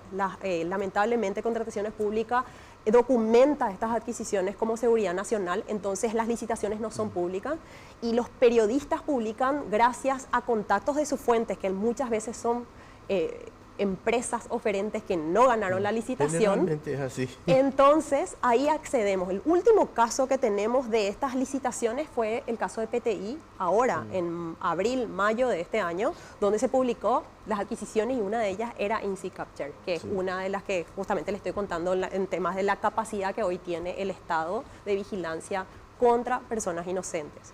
Ahora, en una situación como esta, nosotros prácticamente estamos indefensos porque pueden estar controlando absolutamente todo lo que quieren y me convierten a mí en sospechoso, sin ser sospechoso y ejerciendo un derecho que me corresponde y que es absolutamente mío. No solamente entender que la privacidad afecta al individuo, quizás nosotros somos adultos, ¿verdad? Y ya somos un poco más conscientes de eso, pero sin querer a veces exponemos a personas inocentes menores de 18 años diciendo: ay, el cumpleaños de mi sobrinito de 1 año, y ponemos nosotros que tenemos perfiles públicos, ¿verdad? Quizás una periodista, una influencer no se da cuenta del impacto de la que la privacidad tiene en la vida de una persona y que nunca una privacidad, o si bien es un derecho del individuo que se encuentra en nuestra Constitución Nacional, la privacidad es una protección que se tiene que trabajar colectivamente. Es como un activismo ecológico de decir de que yo no solamente tengo que cuidar mi huella ecológica, sino que si nos cuidamos todo, acá el calentamiento global viene con todo. Entonces, acá lo importante es pensar: ¿qué queremos? O sea, ¿por qué la privacidad es muy importante? ¿Por qué la privacidad no es un privilegio? Es una necesidad, es un derecho que se encuentra en nuestra Constitución Nacional y que es muy importante para poder entender de que no va a haber ninguna herramienta 100% segura. Nosotros en nuestros talleres de seguridad digital que damos en TEDIC gratuito a periodistas, activistas. Mañana, justamente jueves a la tarde, vamos a hacer justamente una invitación a las personas que quieren discutir sobre manifestaciones libres y todas estas capacidades que hoy ya tiene la policía, cómo vamos a responder, cómo nos organizamos, cuáles son nuestros derechos, no solamente de manifestarnos, sino de libertad de expresión, de acceso a la información pública, de transparencia, ¿verdad?, de las compras y adquisiciones del Estado paraguayo, para poder entender y protegernos también nosotros. Y que la mejor herramienta no necesariamente es la tecnología en sí, sino la mejor herramienta es salir a defender nuestros derechos. ¿Por qué? Porque hay veces que, si bien yo soy abogada de derechos humanos, ¿verdad?, y hay veces nos tiran un poco de activistas, pensando como si fuera que simplemente estamos defendiendo algo efímero, algo intocable. Yo como activista siempre recuerdo diciendo que estas convenciones las convenciones de los derechos humanos fueron creadas por nuestros precedentes que nos alertaron, ¿verdad? De estos riesgos. No solamente estos riesgos, las convenciones de los derechos humanos nace a partir de una guerra, de un genocidio. Y los que nos precedieron y los que crearon esas normas hicieron como un punto que nunca más tenemos que pasar. Esa es la línea que no podemos pasar. Y nos tiran esta alerta desde el pasado diciendo no hay que repetir. Por eso es importante documentar los casos de violencias del Estado, recordarnos no solamente de la época de la dictadura. Hace poco estaban recordando también las otras manifestaciones como el marzo, como el Congreso, que también fue muy problemático y controversial, ¿verdad? Porque se mezclaron un montón de actores con otros intereses que no eran necesariamente una manifestación pacífica. Pero sí es importante documentar por qué. Porque gracias lamentablemente a estos infiltrados que justifican o quieren afectar, ¿verdad? O justificar, o sea, no sé si justificar, debería afectar a toda la masa, ¿verdad? O contaminar a la masa pacífica, hace de que las doctrinas del shock de Naomi Klein, ¿verdad? Que lo documenta muy bien diciendo, cuando pasan estas cosas se justifica, el Estado justifica mayor adquisición, mayor vigilancia, claro, sí. Y que nosotros también a veces dentro de estas crisis creemos en que la seguridad, y el ejemplo ahí que dabas de Inglaterra es, ¿a qué precio? Porque finalmente perdemos la privacidad y que si no somos conscientes de ese derecho principal, ¿verdad? Dentro de 5 años, ¿dónde vamos a estar? Dentro de 10, ¿vamos a tener un gobierno que nos va a proteger? Que hoy estas empresas que parecen buenas y nos van a proteger quizás de abusos de ciertos sectores aquí en Paraguay, no pueden estar girando y dar toda la información que nosotros damos a estas plataformas. Tenemos que ser muy conscientes de lo que estamos haciendo en estas redes. Hay redes libres, hay redes comunitarias, obviamente no son tan lindas como la de Google y otras empresas que conocemos, pero sí es importante ser consciente de que hay alternativas, no funcionan excelente y no son tan lindas como las hegemónicas, las Big Tech, pero que sí hay espacios más seguros. Y eso tenemos que conocer que hay alternativas. Hay alternativas de datos personales, de protección, de cifrado, porque acá el rol importante también, por ejemplo, periodistas como ustedes, el derecho al anonimato es clave, el trabajo con las fuentes de cifrado, ¿verdad? Las fuentes cuando entregan información no pueden ser vistas. Entonces, no pueden ser expuestas. Totalmente, entonces el cifrado protege esa información. Y hay tecnologías que están muy avanzadas, pero a su vez también hay otras tecnologías, ¿verdad?, que se venden al Estado paraguayo, que son provenientes de muchísimos países, China, Estados Unidos, Inglaterra, Israel. Cuando nosotros hacemos las investigaciones de Follow the Money, que también hacemos con periodistas, vimos que las hojas de estas empresas, ¿verdad?, locales son representaciones de estas empresas internacionales y que son proveedoras principales del Estado paraguayo. Ahora, me llamó la atención que obviamente siempre que se producen situaciones tan polarizadas como la que hemos tenido, surgen voces tratando de justificar la represión policial y se fundamentaban en 3 aspectos fundamentales. Uno de ellos eran todos zurditos, otro eran todos haraganes. Y el tercero, no quieren trabajar. Entonces, ¿dónde quiero llegar? Es exactamente lo que en tiempos de la dictadura decían de los que se oponían. Vos eras zurdito porque salías a reclamar, eras comunista. Encima era un haragán porque no quería trabajar y te iba a armar quilombo en la calle a una policía que era provocada. Yo he visto 1000 veces el video del Lince y no existió ninguna provocación. El tarado del Lince se fue directo a chocar a estas 2 mujeres. Entonces, simplemente es el mismo discurso que hemos tenido en la dictadura para justificar los atropellos. Totalmente, tenés razón. Y acá es importante entender, en Ahora todos una los pregunta, regímenes... vos sos zurda, antes que me responda, ¿a quién le importa? Es tu derecho. A ver, se llama datos personales. No, es tu derecho. Vos podés pensar lo que quieras Ideológicamente, y claro. creer lo que quieras sin que nadie te cuestione. Mientras no cometas un acto delictivo, ni el Estado ni nadie tiene derecho para cuestionar tu posición ideológica. Y religión también. Y la religión, si quiero lo ser mismo. musulmana, si Lo quiero que ser lo que sea, sea. es claro. tu derecho. Sí. Y ese derecho el Estado tiene la obligación de respetar. Y acá, sin embargo, volvemos al tema, no, son zurditos, son comunistas. Y Y son discursos unidimensionales de une con flecha donde hace donde generan una narrativa contra la ciudadanía y nos ponen como enemigos. Lamentablemente nosotros como personas inocentes. Estas tecnologías que estoy contando no vemos que se están utilizando contra el narcotráfico y el crimen organizado.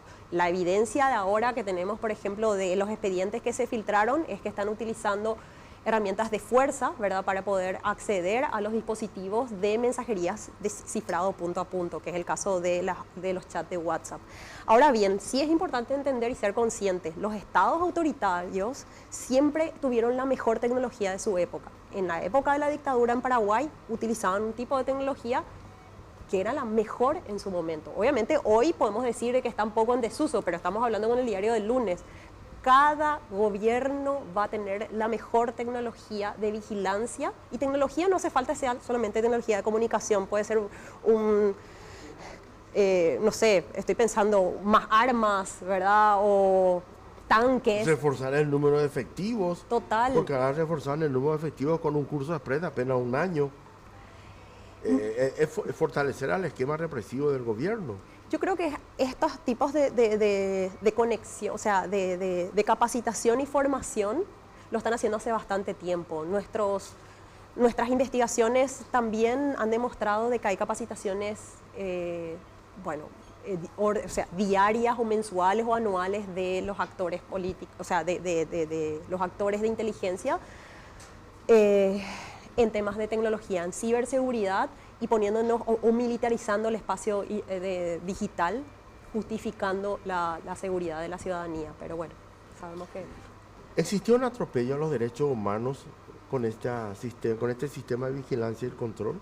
Totalmente, sí, no se cumplió ni el debido proceso. Ahí vamos a ver el expediente de GTDIC junto a otras organizaciones. Ya estamos armando no solamente los amicus, sino la defensa estratégica para poder entender qué pasó dentro de ese caso y llevar a instancias internacionales para demostrar que hubo abuso policial. Bueno, me dejaste aterrorizado. Me asustaste más de lo que podría llegar a asustarme la policía, porque realmente es preocupante la descripción que están haciendo de lo que pasó. Pero, como bien también está señalando, tenemos que como ciudadanía aprender a defendernos y a enfrentar situaciones como esta, y que ese atropello por parte del Estado y las fuerzas de seguridad no sean tan impunes. Mari Carmen Sequera, directora ejecutiva de TEDIC, te agradecemos muchísimo que nos hayas acompañado. Nos dejaste preocupado, te cuento bien, pero agradecemos muchísimo que nos hayas acompañado. Bueno, muchas gracias por la invitación y buenas noches. Gracias. Volvemos en segundos con más En Familia.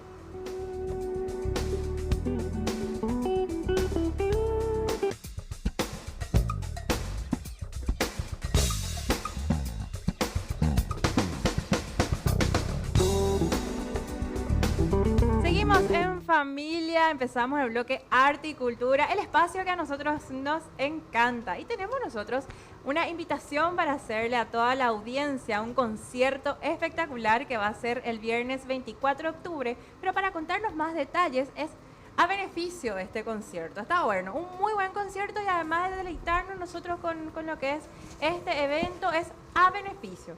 Sobre este evento nos acompañan para contarnos José Mongelos, él es cantante, tenor, y el señor Rubén Ovelar, el presidente de la Fundación Renal del Paraguay. Muy buenas noches, señores. Muchas gracias por acompañarnos. Muy buenas noches. Estamos en familia realmente. Nos sentimos parte. En familia. Falta el abuelo Alcibiades, que es un verdadero maestro, pero estamos nosotros aquí. El próximo miércoles ya lo tenemos de nuevo, así que la próxima semana. Sí. Bueno, sí, en 3 y 4 días, hoy domingo. Sí, le dejamos un poco descansar a ese señor, porque ya hace 30 años por ahí que se jubiló y sigue laburando, pero ahora estuvimos un poco generosos con él y le dejamos descansar en su casa. Pero vale la se pena.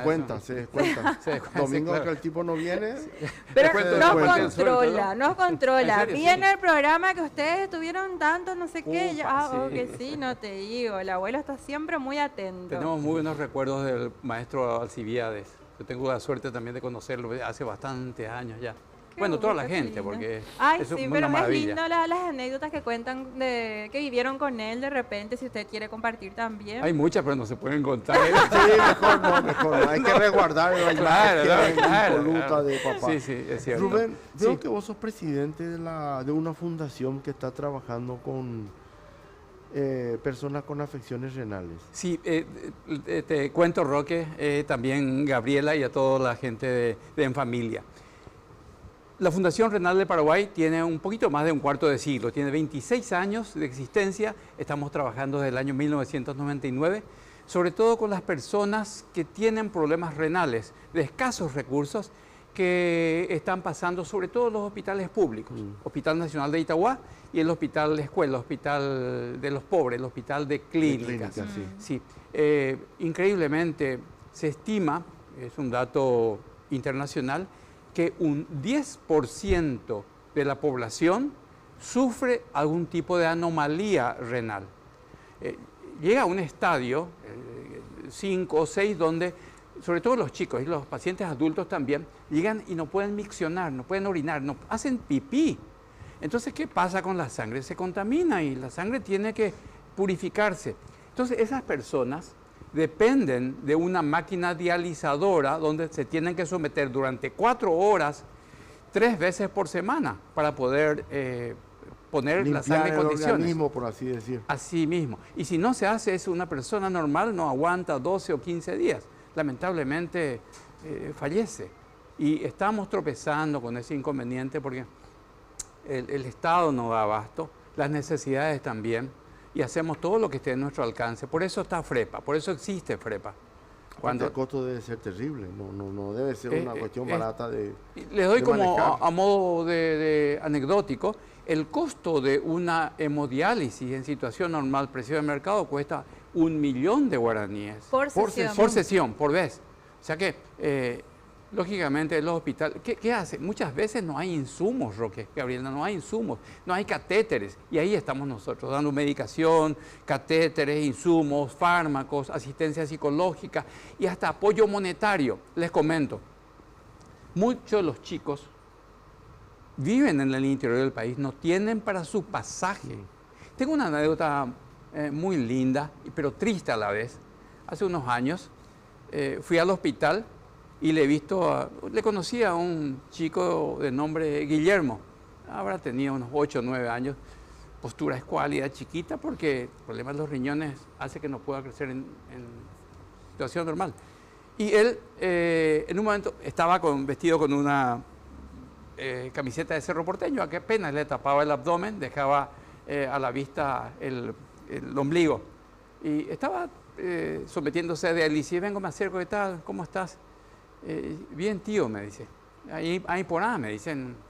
Y le pregunté, ¿de dónde sos? Y estaba al lado de la mamá. Y me contó que vivía en una compañía a una distancia de 1 hora de caballo de la ciudad de Pilar. 1 hora de caballo. Y le dice, vaya a Pellapó, le dije, ¿cómo hacen? Y me cuenta ahí la historia de que a las 12:30 de la noche salían, tomaban el caballo en la compañía, venían lluvia, trueno, relámpagos o plena luna, llegaban a la 1:30 a la ciudad de Pilar, esperaban media hora o llegaban justo dependiendo de la situación, tomaban el bus, les dejaba en la ruta de Itagua, tomaban otro bus para llevarles frente al hospital. Y allí llegaban tipo 6 de la mañana, 6, 6:30, y a las 7 comenzaba su diálisis. 4 horas después, pasaba 1 hora, porque tiene que recuperarse el chico. Y después de 1 hora, a las 12, 12:30, el periplo nuevamente, la parte inversa. Entonces pasaba la vida viajando y sometiéndose a la hemodiálisis. Y en un momento dado le pregunto, y aquí viene la parte tierna, le pregunto, ¿qué quería hacer él cuando grande? Y él con los ojos así escuálidos, pensativos, pero con una esperanza todavía perdida, me dice, ya de ser policía, me dice, yo quiero ser policía. Y me llamó la atención el hecho que me diga, le dije, ¿por qué querés ser policía? Y me dijo, porque cuando grande yo quiero ayudarle a la gente, me dijo. Y eso me impactó realmente. Yo le saludé, le di un abrazo y volví 15 días después al Hospital Nacional de Itagua. Y pregunto y le digo, ¿qué pasó a nuestro pacientito? Ah, no se enteró, señor, no se enteró, presidente. Me dijo, ¿y qué le pasó? Le dije. No aguantó y se nos fue, falleció. Y esa es la historia lamentablemente repetida de muchísima gente. Incluso mucha gente no viene, muchos chicos no vienen porque el papá no tiene dinero para poder pagar el pasaje. tenemos historias tristes que seguramente hoy podemos ver con la ayuda de nuestro director, la historia de una familia, de una niña llamada Cindy. Y es la historia que se repite lamentablemente con muchas familias. Y ese es nuestro motor. Eso es lo que nos motiva, nos estimula, nos acicatea para estar y hacer acciones para generar dinero en la Fundación Renal de Paraguay. El Estado paraguayo no nos da un solo centavo, tampoco queremos. Nos movemos gracias a empresas filantrópicas, a personas generosas que extienden esa mano solidaria que a través nuestro nos entregan el dinero para que esta gente pueda tener esperanza de vida. Lamentablemente a estos chicos, Gabriela y Roque, la única solución es el trasplante. Que hay un problema también de conciencia de la gente, cuando fallezca un ser querido, para que puedan donar ese órgano que ya no les va a servir a otra gente. Pero es todo Es todo un proceso educativo también. Claro, lamentablemente sí. ¿Cuántos pacientes son los que actualmente están atendiendo en la fundación? Tenemos, este año, en lo que va del año, tenemos unos 160 personas, entre chicos y adultos. Hoy se mueve, se estima, siempre hay un subregistro. Gente que no va al hospital, no va al médico y fallece porque es omanoreí, dicen. Y no se van porque no se tratan. Se estima una población no inferior a 2.500 personas que se dializan en Paraguay, 2.500 personas. Y hay mucha gente, y dentro de esas 2.500 personas, mucha gente está esperando un trasplante, están en lista de espera. Y siempre que haya histocompatibilidad y que se dé esa situación, puede haber. Y siempre que haya donante, y no todas las veces hay donante. Ahora, en realidad que uno tiene un aluvión de preguntas para hacer. ¿Verdad? Sí, También pues, tenemos testimonio. Está un poquito, ver un poco por dónde empezamos, pero en el año, ¿cuántos trasplantes se realizan? Promedio. Se trasplantarán unas 4 o 5 personas. 4 Nada a más, 5. sí. El problema es que no hay conciencia aquí. Uno de los países que mayor índice de conciencia tiene en el mundo es España. No sé cómo hicieron. El mayor Por índice de educación. trasplantes es educación, es conciencia cívica. Es darse cuenta de que uno puede seguir viviendo, el familiar puede seguir viviendo en otra persona. Porque ese órgano que no se utiliza se pudre, lamentablemente. Pero el Fallece trasplante de con la riñón persona. tiene la diferencia de otros que se puede dar una donación de una persona viva. Sí, claro, sí. Y pasa mucho eso. Y sucede muchas veces con los tíos, los papás, las mamás que le donan al hijo. Uno tiene 2 riñones, puede ceder uno en ciertas situaciones. Eso sucede mucho. Yo me refería a la parte de trasplantes cadavéricos. Claro. ¿no? Okay. En trasplantes renales vivos no tengo la cifra, pero es Se mucho podría mayor. dar más donaciones. Sí, desde eso ya podría- que existe claro. mayor cantidad. Y ese es el amor que no tiene medida, que donde incluso entre esposos sucede eso. Sí, se suele Eso ver. es gradativo también. ¿Eso qué, perdón? Gradativo la afección renal. Sí, también habitual. Son fases por las cuales una persona puede ir pasando hasta llegar al último estadio. El estadio 5 o 6 que le llaman los médicos, Sí. donde uno ya no puede miccionar. Hay mucha gente que todavía puede miccionar un poquito y se somete a diálisis. Otra gente que definitivamente Ya no no micciona, no expulsa orina y depende exclusivamente de la máquina. la Imagínense ustedes estar dependiendo de la máquina. Uno no puede tener horarios, reuniones sociales. La ingesta de líquido para un chico no puede ser superior a 500 centímetros cúbicos, medio litro no puede tomar de líquido. Dentro de eso está el caldo, dentro de eso está la comida, El todo. sea Sí. todo, sea en verano o en invierno, no. Y el otro día estuve en el hospital, estuvimos celebrando los 15 años de una nenita que hace 8 años se estaba dializando y el día que cumplió 15, Frepa mediante Almas Generosas que nos donaron para la fiesta, para la ropa, el zapato, le festejamos los 15 años. Ella bailó con los médicos, bailó con las enfermeras, con nosotros mismos. Y estaba un chico que me llamó la atención, no lo conocía todavía de unos 3 o 4 años. Como ese día tenían la venia los médicos como para comer algo y tenía su botellita de gaseosa, una gaseosa ahí tenían, la pequeña de 150 centímetros cúbicos. Y le escucho que un médico le dice a una de las enfermeras, él no puede tomar eso. Y entonces que se creó una situación tan especial. ¿Cómo le quitas a un chico de 3 o 4 años su bebida gaseosa que él habitualmente no toma? Entonces vino con engaños, una de las personas le dijo, préstame, te voy a agarrar, y no quiso darle. Le dije, te vas a tomar después, yo te doy enseguida, te voy a dar más fresca. Le quitó eso y bueno, estuvo ahí. Es quitarle algo, es quitarle un caramelo a un chico que muchas veces no entiende. Son todas las situaciones que uno pasa. Y le decía, ese es nuestro motor, eso Claro. nos mueve para que esté hoy acá José Mongelos y Andrea Balobra para nuestro evento, Que van a que es estar- para recaudar fondos. Sí, bueno, nos estabas contando acerca de estos fondos que requieren como para poder atender a un montón de personas que vienen del interior, o sea, son personas de escasos recursos que requieren esta atención. En esta exposición que nos estabas haciendo me llamó la atención el hecho de que hay un subregistro, mucha gente tiene Sí, problemas, sí. pero no lo sabe. ¿Cuáles son los síntomas? Aprovechando un poco que entendés bastante. Para alertar también a la Claro, gente. que la audiencia de repente te escuche y se identifique y diga, Correcto. tengo que ir a verme. Yo no soy médico y con la disculpa del No, caso de los profesionales. Pero tengo que conoces, tener la conoces experiencia. mucho. Uno de las personas que tienen dos afecciones, que padecen de hipertensión o diabetes, es casi seguro que vaya a tener un problema renal. Así como la diabetes, que la gente no sabe que tiene, o muchas veces la hipertensión también no sabe. Pero también pasa eso con la enfermedad renal, no sabe. Y muchas veces sucede o que expulsa parte de sangre, le cuesta miccionar, y uno cuando va en un club social ve a alguien que está tratando de miccionar y está esperando ahí 3, 4 minutos. ¿Qué es Ponerle la miccionar? firma Ahí de está que, el experto. de que tiene, ¿Qué es miccionar, señor? orinar, hacer Muy pipí. técnico ya, No, eso, no, señor, no. hablame en cristiano.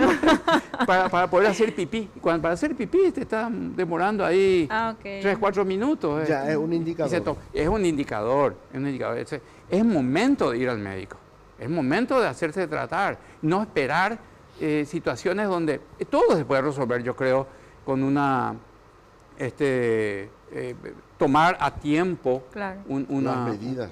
sí, claro, ¿no? Y no llegar a esa instancia última. Claro, claro, así como el cáncer que se puede curar, pero uno tiene que te cuente detectar a yo, tiempo. que te diga yo, pasé por situaciones así, gracias a que se me pescó antes. Sí. El control La es muy prevención, importante. La prevención. El control preventivo Sí. es la clave. ¿no? Eso es lo que estamos tratando de hacer en FREPA también. No solamente el tratamiento paliativo en una situación ya casi extrema, sino concientizar a la gente de que tiene que ser tratado con tiempo para evitar llegar a ese último estadio. Ujú. Y se puede prever, se puede evitar llegar a esa instancia, o al menos dilatar mucho más el tiempo.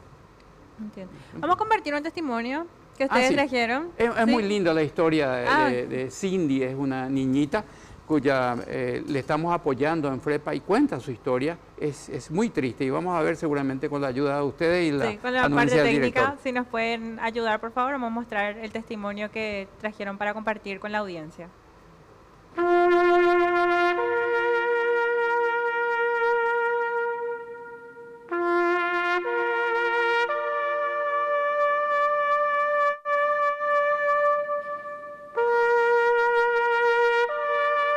Ella es mielomeningocele, tiene hidrocefalia, pero ya está operada. También tiene vejiga neurogénica y más ahora que tiene un solo riñón que está necesitando urgentemente ya un trasplante. Y se dializa 3 veces a la semana, hay veces que está bien, hay veces que no. Y así, dejamos así en colectivo. Cuando hay a veces que me voy en bol, pero un bol de acá hasta donde yo voy son 50.000 guaraníes y esos 50.000 es mucho para mí, es como una sábana. Y si alguien nos ayuda un 10.000, por ejemplo, para mí es muchísimo. Muy costosa la vida en el hospital. Y nosotros no tenemos, yo por ejemplo no tengo nadie que me ayude porque mi papá está con ACV. Mi hermana que me ayudaba está con cáncer de mama. Y es como que me siento sola yo. Perdón porque estoy llorando, pero es lo que siento. Y es muy costoso estar en el hospital todos los días. Como te dije, yo a veces no desayuno, no almuerzo para que no le falte a ella sus medicamentos que tenemos que comprar, porque hay veces que tenemos que comprar y los estudios también, entonces yo puedo aguantar, ella no, ¿verdad? Y así, a ver si alguien nos puede ayudar. La verdad que de corazón estoy pidiendo esto.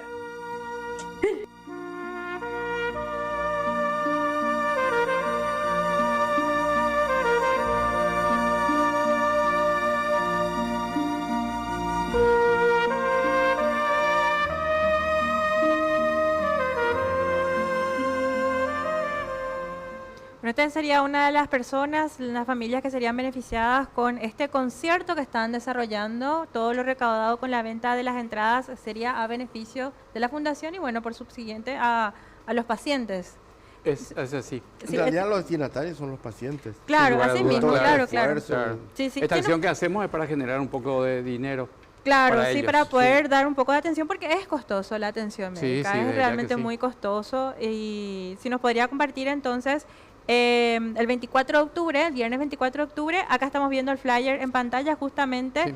va a ser un concierto de José Mongelos y Andrea Valobra. Sí. ¿Las entradas qué costos tienen? Te comento, te repito, hay que agendarse. Viernes 24 de octubre, que está llegando, viernes Sí, 24 de ya octubre, falta poco. a las 9 de la noche, en el Teatro del Banco Central del Paraguay. Las entradas se pueden vender a través de, o se venden a través de Tiquetea. La gente fácilmente se mete Claro, a está en Paraguay y se internet, compra. claro. Y los montos son, pero sí, hasta simbólicos. La zona VIP cuesta 250.000 guaraníes por unidad. La de platea baja cuesta 150.000 y platea alta 100.000 guaraníes. O sea, no hay excusa como para no estar. Va a ser una noche maravillosa, vamos a pedir bis en cada una de las canciones de Andrea y de José, y estoy seguro que va a ser una noche maravillosa donde vamos a unir arte con solidaridad. Espectacular. Y vamos Sí. a conocerle un poco a nuestro cantante Pero que va a claro estar esta que sí, noche. sí, sí. Estuvimos conversando nosotros, bueno, muy interesante todo el trabajo que están haciendo desde la Fundación Renal. Y, bueno, José Mongelos, si nos podrías contar la expectativa para vos este concierto. Bueno, buenas noches. Antes que nada, muchas gracias por tenernos.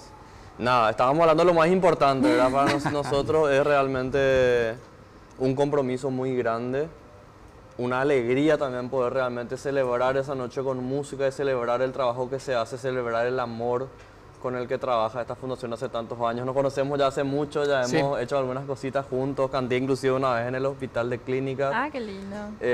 Y otra actuación que tuvimos Sí, también, también. hace unos años. Y bueno, y ahora para mí es realmente un honor encabezar este espectáculo. Un espectáculo que va a estar lleno de música, lleno de teatro, vamos a hacer algo un poco diferente, ¿verdad?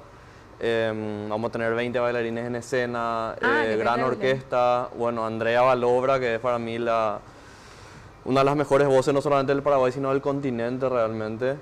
Y vamos a estar haciendo un repertorio súper amplio con nada, desde música paraguaya, boleros, tango, música de Broadway, clásicos de Frank Sinatra, clásicos de Queen, o sea, va a haber de todo un poco, así como tanto yo como Andrea somos muy eclécticos en todo lo que cantamos y realmente ¿Cuál de queremos los temas llevar de eso.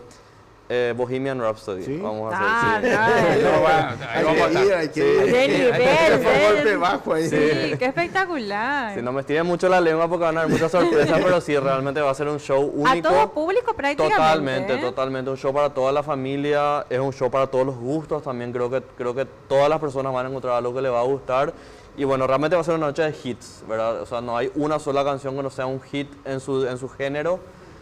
Vamos a traer artistas de todas las épocas, de varios idiomas, de varios estilos. Y como dije, desde la música paraguaya hasta los clásicos de Broadway, Frank Sinatra, Queen. Así que realmente va a ser una noche espectacular, una fiesta. Y nada, estamos muy comprometidos también. Queremos invitar a la gente a que venga a disfrutar con nosotros y sobre todo que venga a dar amor, ¿verdad? Para una entrada no es solamente el dinero, es también esa comunidad que estamos armando, esa comunidad que se abre esa noche para unirnos en pos del amor, ¿verdad? Así como me encantó el mensaje que da el presidente, que al final es ese amor de tío, de padre, de amigo, de ciudadano también, y de traer conciencia no solamente en la parte monetaria, sino también en la parte de donación y en dar visibilidad a este mundo que muchas veces no nos parece tan conocido o que uno escucha de repente, uno mismo, ¿verdad? Que escucha de por ahí, ustedes mismos me doy cuenta que escuchamos enfermos renales, no entendemos muy bien de qué se trata, nos parece que la diálisis es una cosa así como ambulatoria nomás y realmente no vemos la gravedad y la situación extrema que viven estos pacientes, ¿verdad? Claro. Yo quiero pedirle un poquito permiso Sí. a Roque y Por Gabriela. favor. Yo quisiera escucharle a José Mongelós, no en el No teatro, te sino ahora cansaste, como... ya no te cansas de escuchar. Al contrario. Yo creo que es una buena Dale, oportunidad ¿Verdad para que sí? Un adelanto. adelanto. a capela, ¿verdad? Claro que Acá sí. Bueno, claro que sí, vamos, bueno. vamos a escucharte.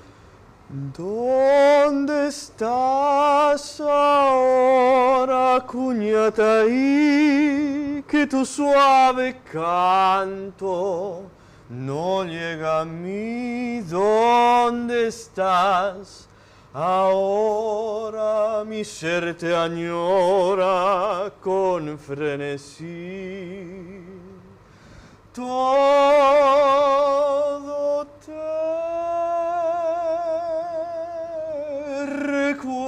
recuerda, mi dulce amor, junto al agua azul del Pacaraí. Todo te recuerda, mi amor te espera.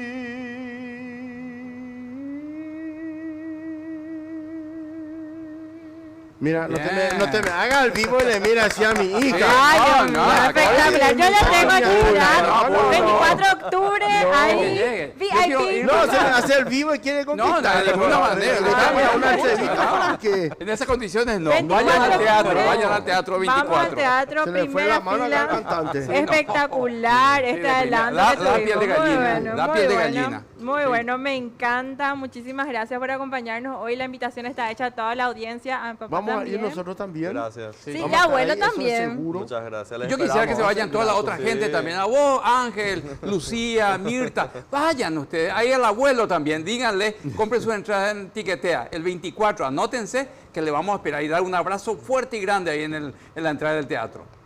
Claro que sí, vamos a estar todos. Vamos a despedirnos del programa con Sí. otro adelanto. ¿Sí? Ok. Dale, nos encontramos el próximo domingo a partir de las 19 horas y el 24 de octubre en el Banco Central del Paraguay, este concierto a beneficio de la Fundación Renal del Paraguay. Muchas gracias por acompañarnos A ustedes. esta noche y nos encontramos el 24 de octubre. Claro que sí. Nos despedimos con un adelanto nuevamente a cargo de José Mongelos. Sí, vamos.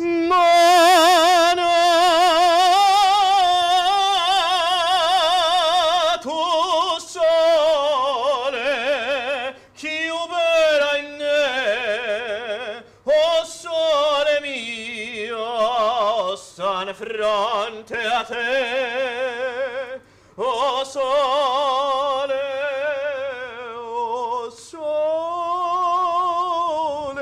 mio, sta fronte a te, sta fronte a te. ¡Bravo! ¡Wow! ¡Espectacular! ¡Qué bárbaro! Buenísimo.